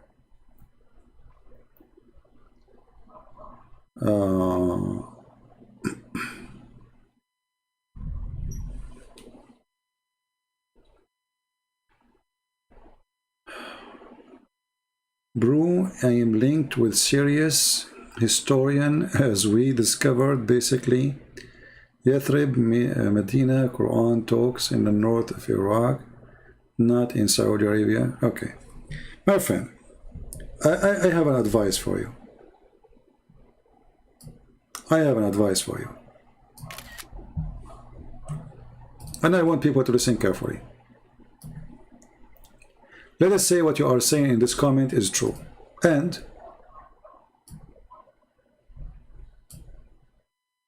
let us say that Yathrib and Mecca, it's in Tokyo. It's in Japan. And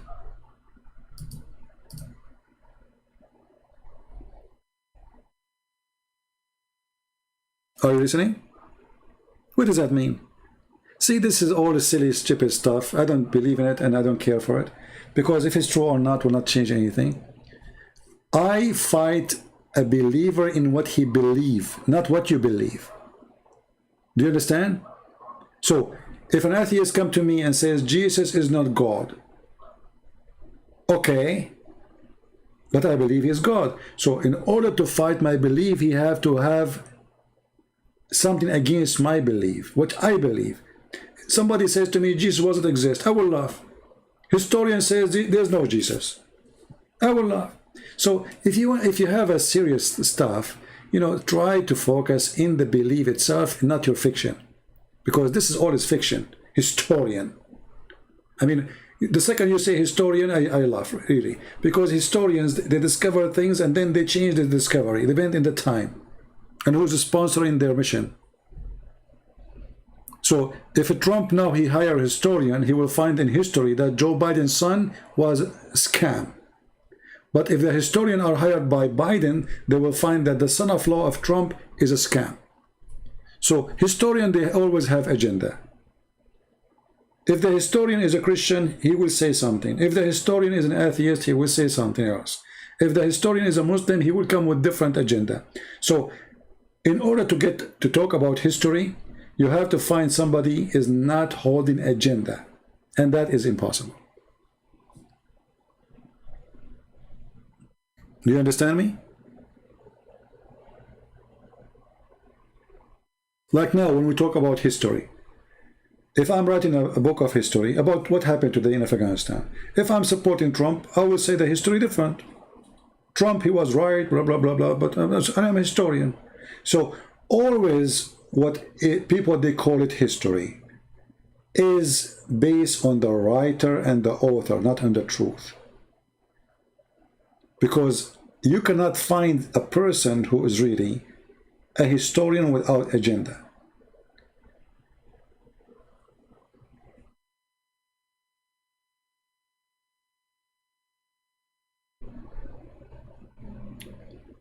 And maybe you don't understand what I'm saying, but who cares? So don't bring me those, you know, conspiracy stuff and history and historian, they found this and they found that. I laugh. When I fight a Muslim ideology, I don't fight him as a person for sure. I fight the ideology against it. I have to prove to him that his belief is wrong, not by historian. As an example, if I say a historian, they found that Moses is not the brother of Mary. I mean, this is silly. I mean, he knew right away that this is not true.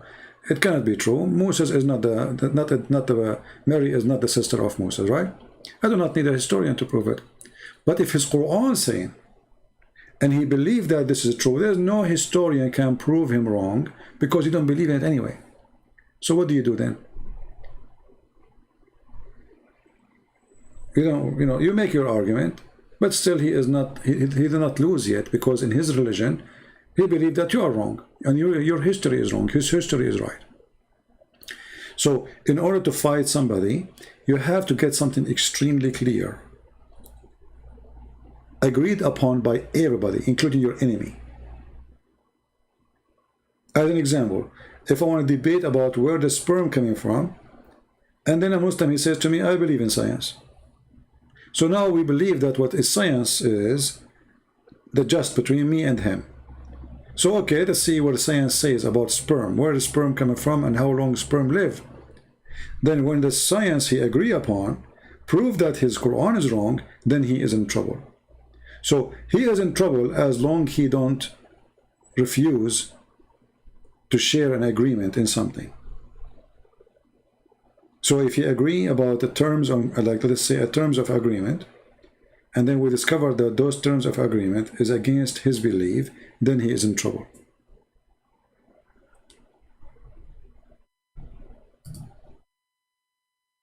My friend, I don't care about Turkey and where the flood happened. This is really not why I want to worry about those things. I don't know. For me, I don't really. Do you believe Göbekli Tepe, Turkey, is a pre-flood or after? I don't care. Why I want to care about those things?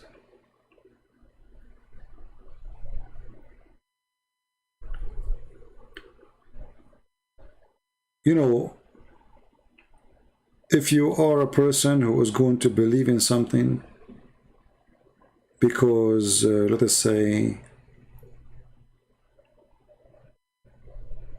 scientific discovery, as an example, the Bible says that Jesus is born without a father. I'm talking about a human father, right? But is that scientific? No. So why you are going after discovery and science and historian? So either you believe in history and you believe in science and you believe in doctors, or you believe that God is above all their power and their history can be wrong. So you should not be hypocrite, double standard. Either you are a science person or you don't care what science says and you care for what God says. Do the science we talk about agree with the story in the book of Genesis? No. Sure not. Right? So why you keep posting for me discovery and those things? Don't act like the Muslims. Don't be hypocrite. If science what will shape your belief, then you should not believe in God, because science don't believe in God. I mean, there is scientists who they are Christians, yes, and they are believers, but generally speaking, science believe, or let us say forcing a belief of no God. It's a force of nature.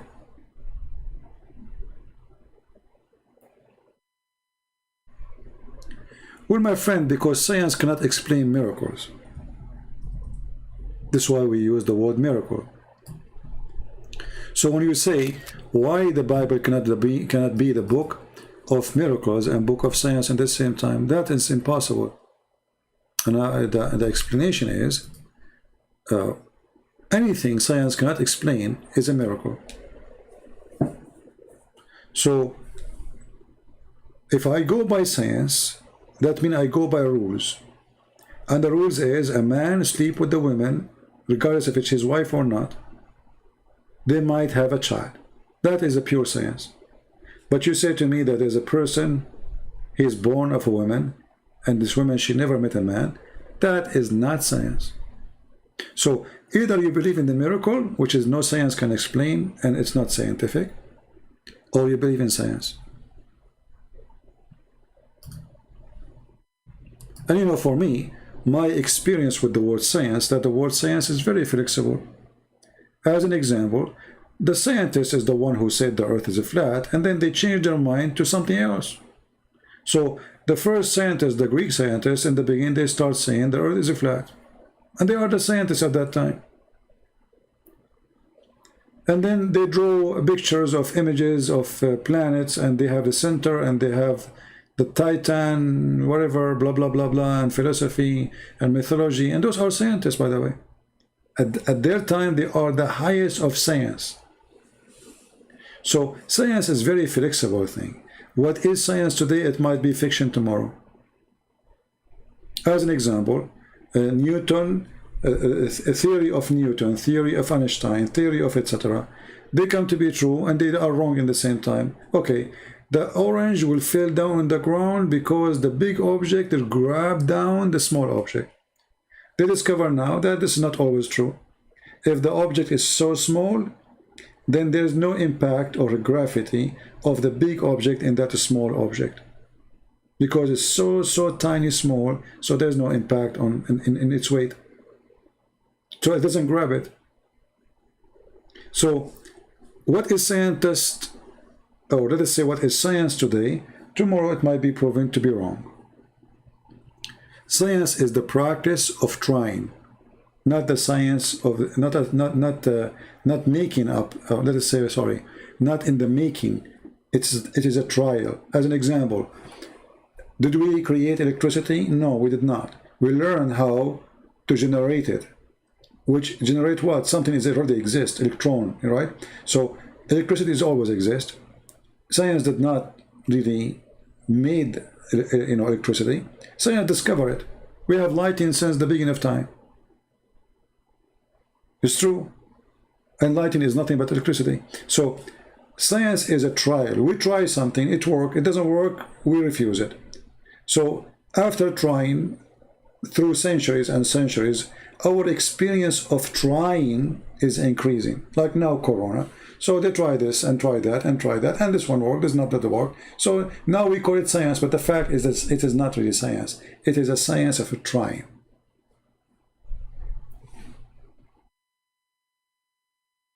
You don't have to agree with me, by the way, but this is what I believe. I believe that all what is called science today is science, tomorrow is fiction, or tomorrow is a joke.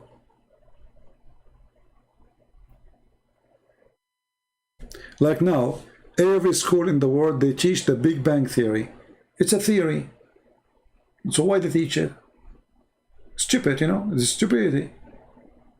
It's a theory. If there's a proof, if there's anyone can prove it to us, no. It's a theory. And suddenly the theory became science.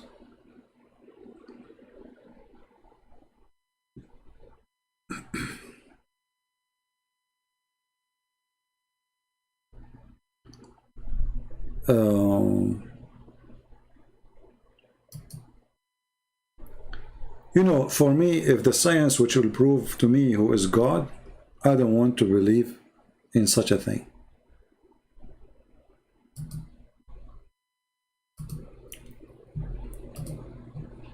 I'm not following science. I don't want to worship science. I believe in God, and God is above science. God, when he said be light, light was. There's no science can explain that. But God can, for he's the Almighty. So if you are a person who worships science, then stay away from belief. And by the way, when you believe in science, you are a believer, but in different thing, something called science.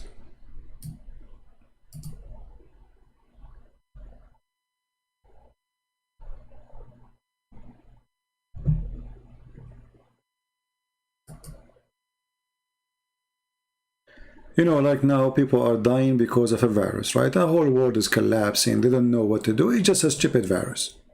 Literally, it's just a stupid, tiny little thing. And this is telling you that our science is a joke. isn't it? We go in the airplane. Please keep social distance. Please, please don't shake hands. Please, keep your mask. And then you go in the airplane and they say they serve you a meal, and then you have to take your mask, and now you eat, and there's 10 guys next to you. I mean, who's the stupid here? This is science, supposedly.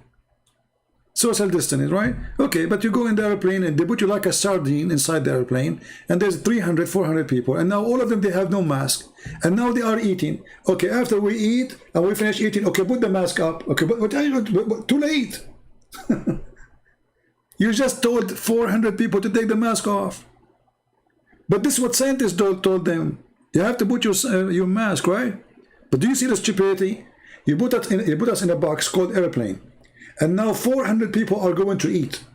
And when you eat, your saliva is like a dog. The dog, when he see the food, your saliva start coming right away.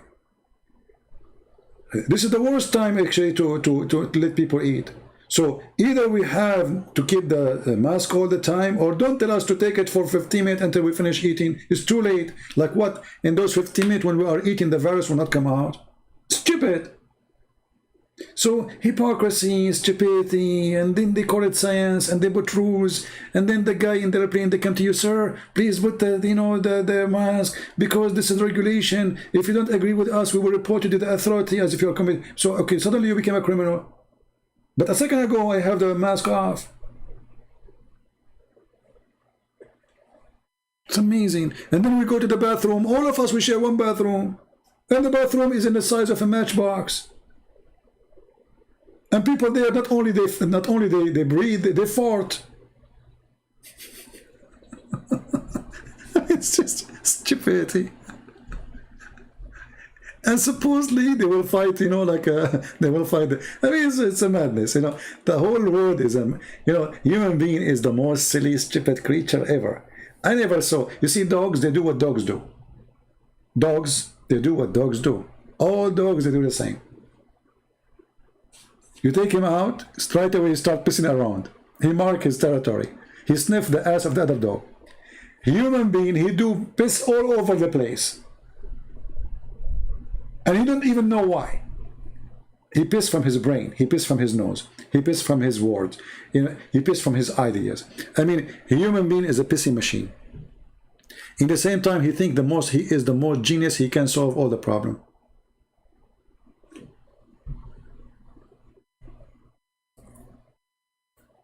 I mean, where is our science? Where is the scientist? Here we go, help us. Here we go. You did poo-poo in your pants because of Corona. Countries are shut down. The whole countries are shut down because of a stupid virus. Where's your science? And even after the vaccine, where's your science? You don't have science.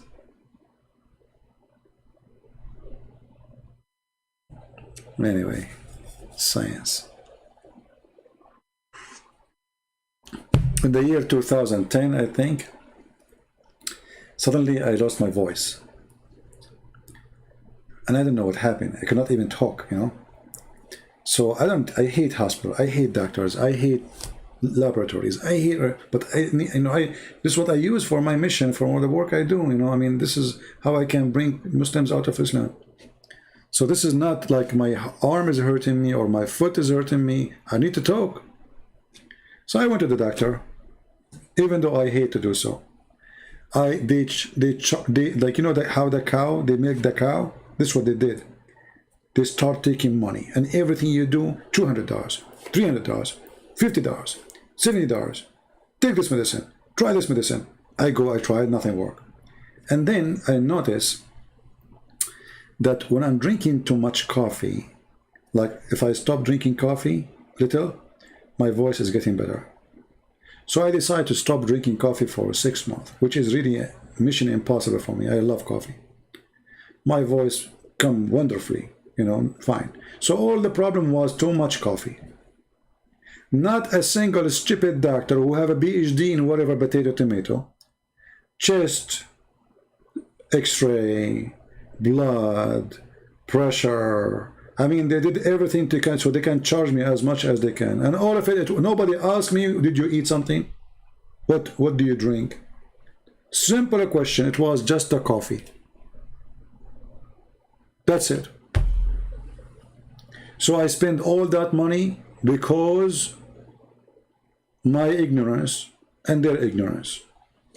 If I know it's the coffee, I will stop drinking coffee.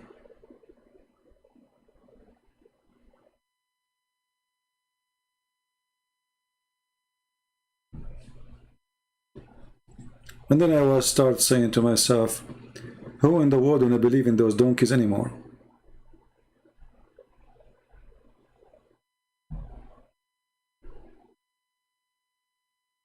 You are looking for a husband? Okay, go to supermarket, you will find somebody. He's doing shopping there.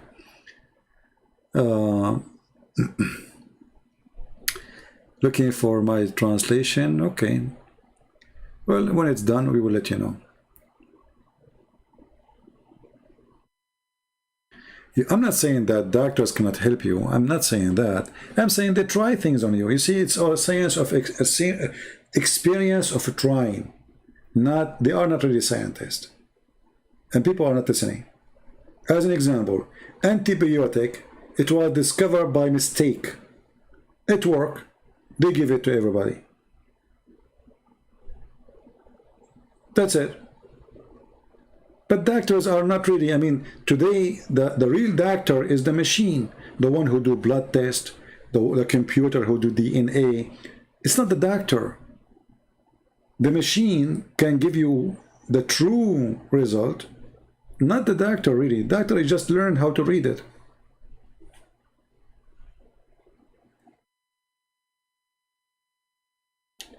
You know what I mean? Anyway, this is my opinion, you know, for you. For me, I don't believe really in doctors. I hate hospitals. And for me, I think, I mean, even if I'm dying, I will not go to a hospital. All of them, they are doing business. Nobody care really for you if you live or die.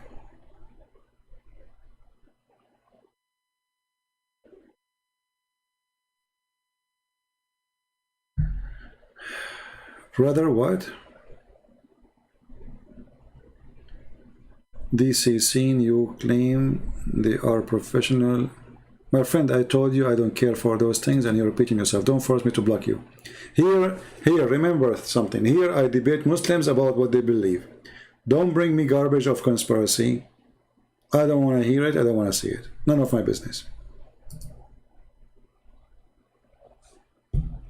Don't bring me historian and those things. I don't care. I debate Muslim in what he believes.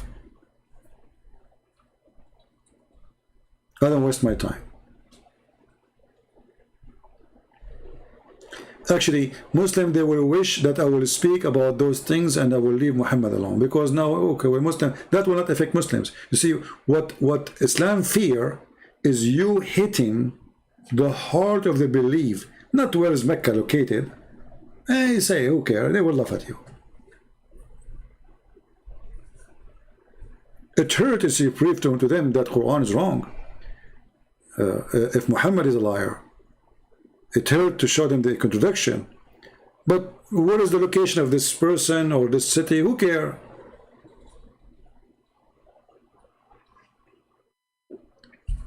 It's your conspiracy.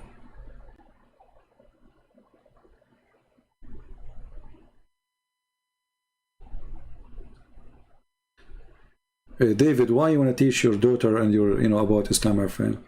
First, when in such an age, you don't teach them about Islam, you teach them about Christ. Have them strong in faith, and then when they are strong in faith and strong in knowledge in the Bible, then you present to them other cults and you warn them about it. But you can, in the beginning, just present some things about Islam, like Muhammad was an evil man.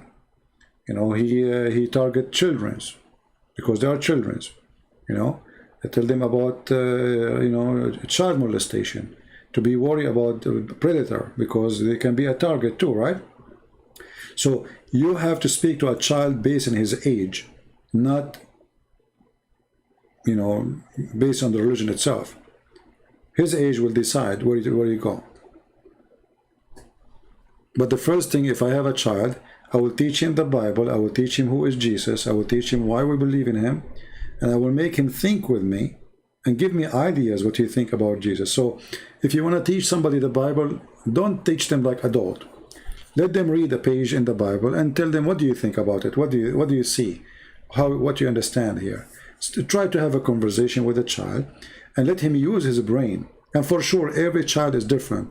Some they are very smart, some they are so-so, some they are slow. However, all of them, they are blessed and blessing for us. The smart, the genius, and the one who is slow. And based in what your child is, then you go with him, how fast you go or how slow you go in the teaching. Every person is different. Remember that. Every person is different. Don't go to a school classroom. A smart teacher is not a teacher who teach a class to 30 kids. A person who can teach his class to each one of them. That is a smart teacher, which means a teacher is a smart teacher when he can understand and analyze which student can get it fast and which student he need more explanation. And based on that, he go and give more time to the one who need more time. A bad teacher is the one who act as if all the classroom is one level, which is impossible. This is why you see 2-3 people understood the math teacher and the rest did not, because the teacher is a donkey.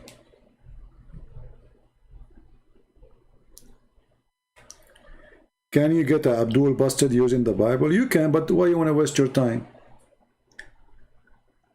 Because you don't agree with the Bible. So usually, if you want to do get Abdul busted by using the Bible, if he used the Bible, you know what I mean?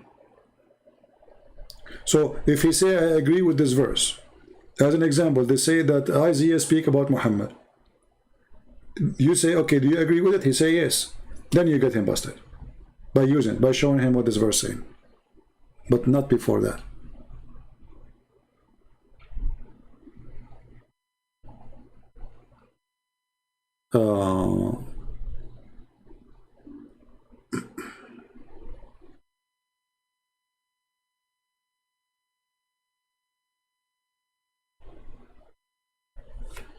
All right.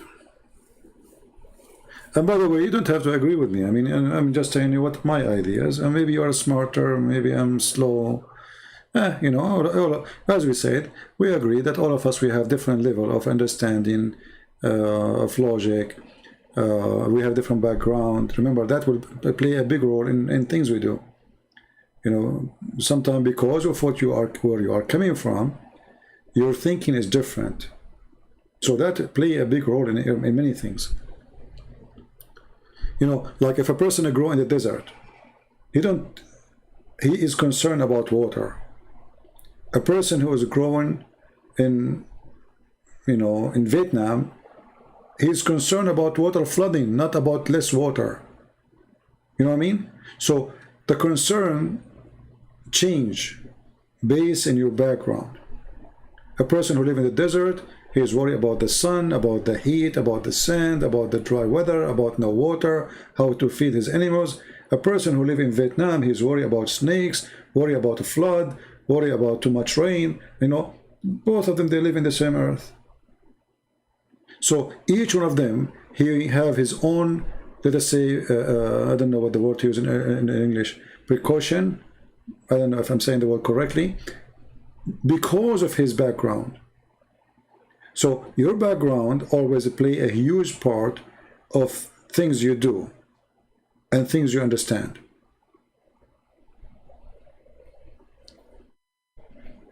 I'm not sure if you, sometimes, you know, I find myself very short in English to explain myself, but I hope I'm able to give you the idea. Like a person who comes from a stable family, the husband, the father and the mother, they are in love together. This child will be different to deal with his family from a child who is coming from a broken family because of his background. You know, human being is like a plant, and this plant, if too much sun will burn it, depend on the plant itself. There's a plant they love sun. There's a plant they can burn in the sun. There's a plant they need too much water. There's a plant do not need much water. So that change because of the background of that plant. But all the plants are plants. And a human being is the same. There's a human being who needs too much attention. Otherwise, he will feel lonely, or he will feel ignored. He will feel sad. He will feel depressed. There's a human being, he feels better if people leave him alone. Depend in his background.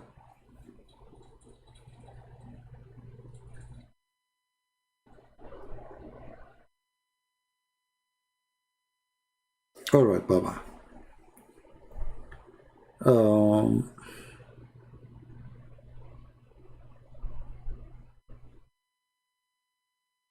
Yeah, but you know, the Abdul, they recite Quran very young, but doesn't make them people, you know, who have religion, because they are just reciting. They don't know really what they are talking about. That it can even make it easier for you to destroy Islam. We don't want our children to recite the Bible. We want our children to understand the Bible. Who care about reciting? Child, he can recite a commercial for the coming 20 years. Play a commercial of a chocolate in front of a child for 3-4 times. He will remember it after 20 years. But it's a commercial of chocolate. My friend, the quality of live videos, we don't have a topic to go there. Why want to go there? If we have a topic, we will. Anyone have other question before I think we have enough for today?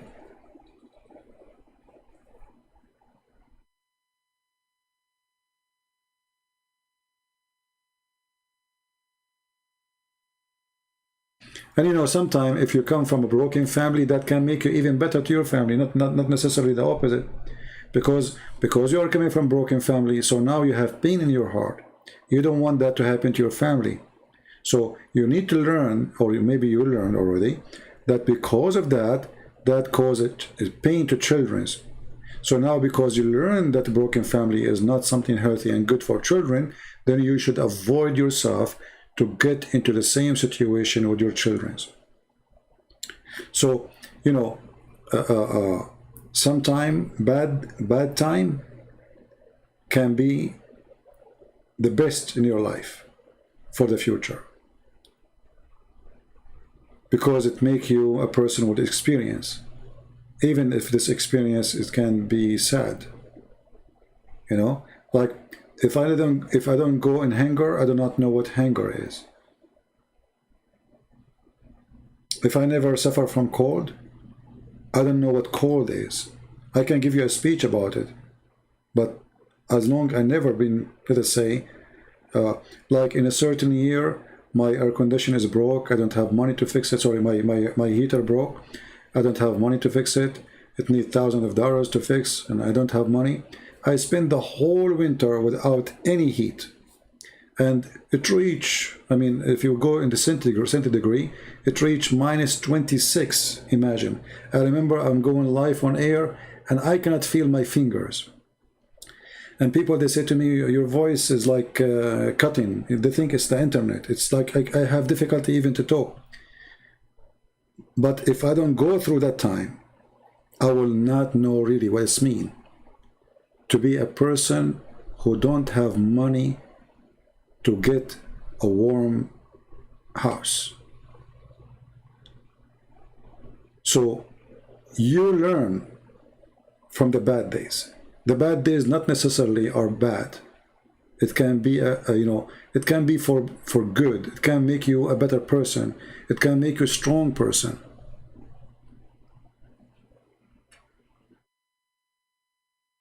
This is why you always, you know, don't think about the bad days are bad days. The bad days are maybe the best of our life, because it makes us a better people. It makes us appreciate more when we are warm. It makes us appreciate more when we have a piece of a bread.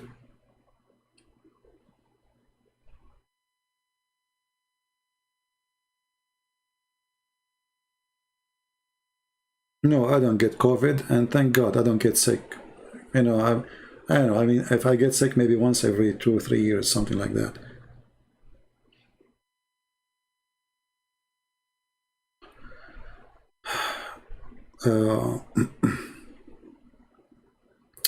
So anyway, you know, bad days, they can be the best of your life if you learn how to learn from it.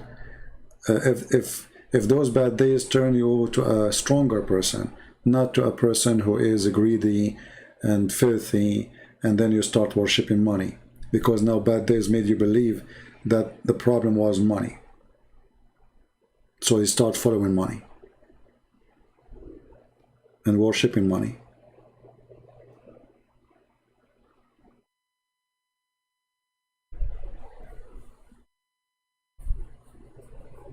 Well, I don't have health insurance. I never have one. And even if I have, I don't go to doctors. And thank God, I'm okay, you know. For sure, some time will come and you will get older and older and older, and then your body starts falling apart. You need maintenance, you know the thing. Yeah, that's not a problem. For me, I believe and I hope that the Lord will make me alive as long as I am healthy. The day I'm going to get sick and I need people to serve me or to help me, I hope the Lord will take me to a better place. As long I can serve myself, clean for myself, cook for myself, do whatever, you know, and I do not need the help of others, life is fine for me. But for me, I'm not attached too much to life. I believe life have a purpose, and I'm doing the purpose of this life. Otherwise, I'm not really crazy about it. I don't see any fun in it except the joy of bringing people to see the truth. Otherwise, you know, if you look around you, I mean, do you see the one who is very rich is not happy, and the one is very poor is not happy? I mean, where is the people who they are happy? We don't find them. The only happy is somebody is satisfied with what he have, and those are very few. So if you can be satisfied and you are a person who appreciates what you have, then really you accomplish your life mission. If you are not, then that's it. Your life is a misery. You don't live. You are dead because you are just an unhappy person.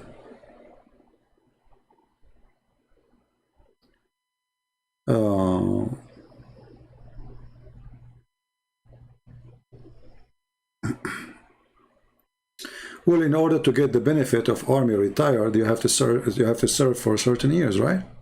Yeah, I don't have any pension. I don't have any retirement. I don't have anything.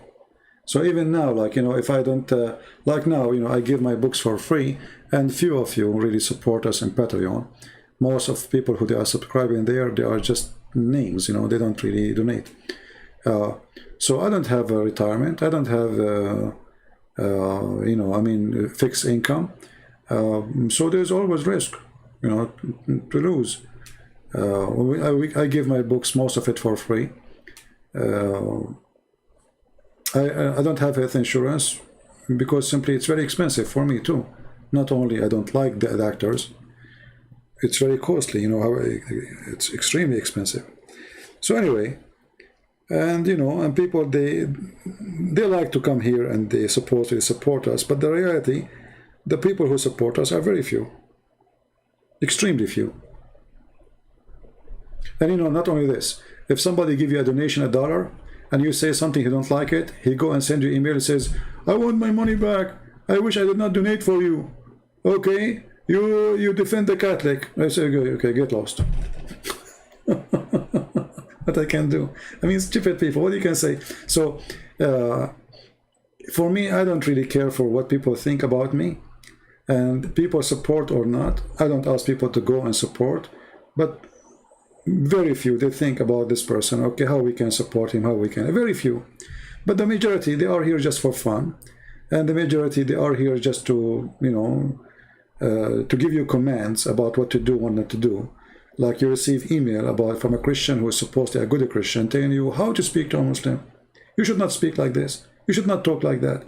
So they themselves, they will never talk to a Muslim. They never brought a Muslim out of Islam, and they are coming to teach me how to be speaking to Muslims. Yeah, I mean, you find all kinds of people. I mean, crazy people. So what you can do, you know. Like once I received an email saying, I by the way, I made a donation so you can answer my email. I said, my friend, I answer you without donation. What donation I have to do with this? If your email is stupid, I will ignore it. If your email is, if it's something important, I will answer you. You donate, you don't donate, it doesn't matter. So I know people, they have their own mentality, but I don't blame them. I mean, there's many people, they post in Patreon, they make it blocked, so only those who donate, they can see it, right? They make like a special videos for those who donate. I don't do that. I will never do that. You know, why want to do that? My service is for free, for the poor and for the rich, for the one who donate and for the one who don't donate. The one who want to support me is welcome. The one who just like to listen and laugh or whatever, it's your business. For me, I believe that from your fruit, you will be known. And our fruit is not for sale. As simple as that. If I am a person who care really for making money, just to make more money, I will not give her not a single book of mine for free. Why I want to give it for free? You tell me. There's no reason, right? Am I rich? I'm like a billionaire. Do I live in palace? You know. So I give my books for free, and I believe that the Lord will give me better, and He does. And always the Lord, He will provide. He will send good ones who will support and help.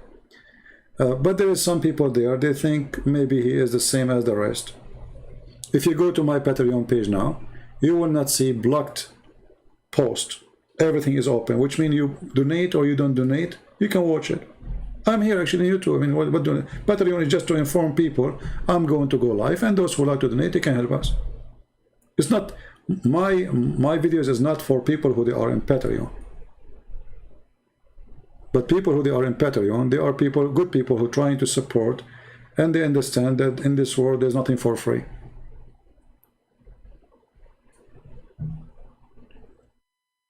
Right?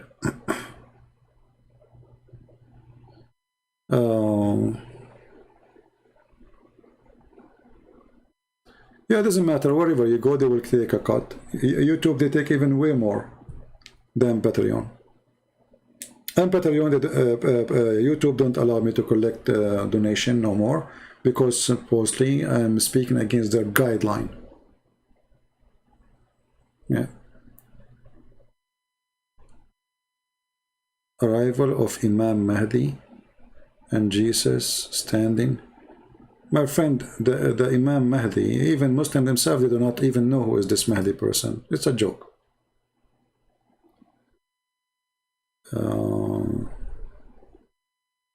I expose your God. He says go and kill children, babies. Okay. Well, as long as you expose my God, He ordered to kill children, babies. Do you like to call me right now and tell me about it? What do you think, guys? This Abdul here, he said he exposed my God. He ordered, my God, he ordered to kill children, babies. Do you like to call me and tell me about it? Or you are a coward?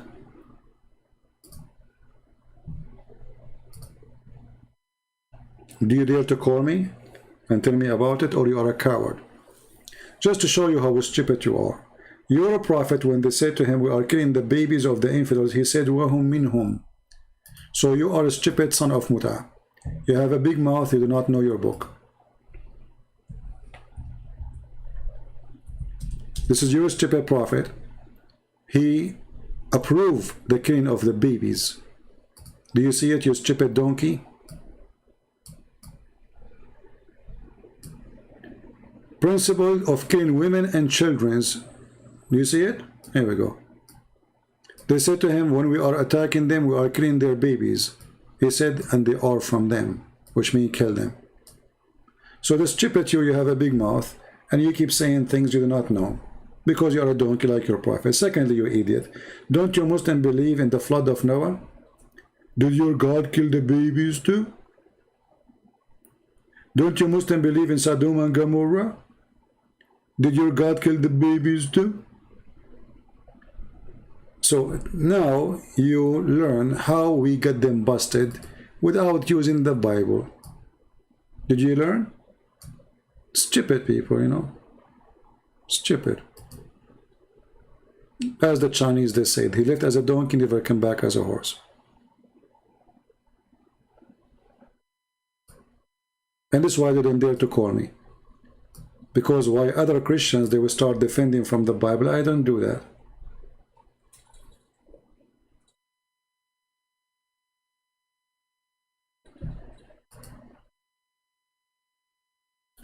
No, there is nothing about King Herod in the Quran. No. The Quran is not a, Quran is just a stupid book. It's like it's not even a phone book, because phone book is more organized.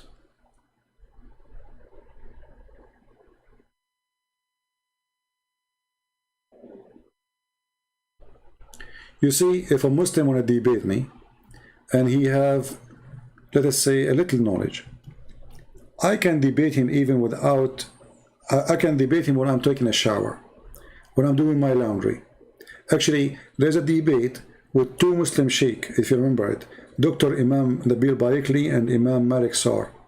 I was washing my dishes while I was debating them. Now, I thought, because I was using wireless at that time, wireless microphone, I thought the microphone will not capture the sound of the water, but it did. Because it's close to my mouth, and I'm washing dishes slowly, like the water is running so slow, So I thought, people, they thought I'm in the bathroom. So two sheikhs, they were in trouble. And then the guy, he said to them, should we debate again next week? They said, no, that's it. Go watch it and die laughing. Yeah. Anyway, I think it's time to go, guys. I hope today you have a good time. And yes, we are still live. And how many hours? 4 hours and 14 minutes. There's a Quran verse talk about Muhammad, the children's. Was debating Muslims. He claimed that Muhammad, the child, is Fatima. First of all, Fatima is not the child of Muhammad, and challenge him to show you where he got this from. He will tell you from the hadith. Muhammad in the Quran,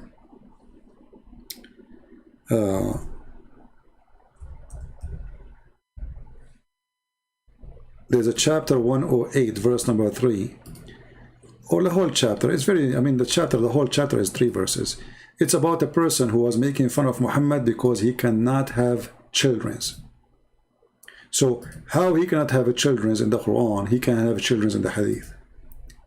So they were making fun of him because he cannot have children.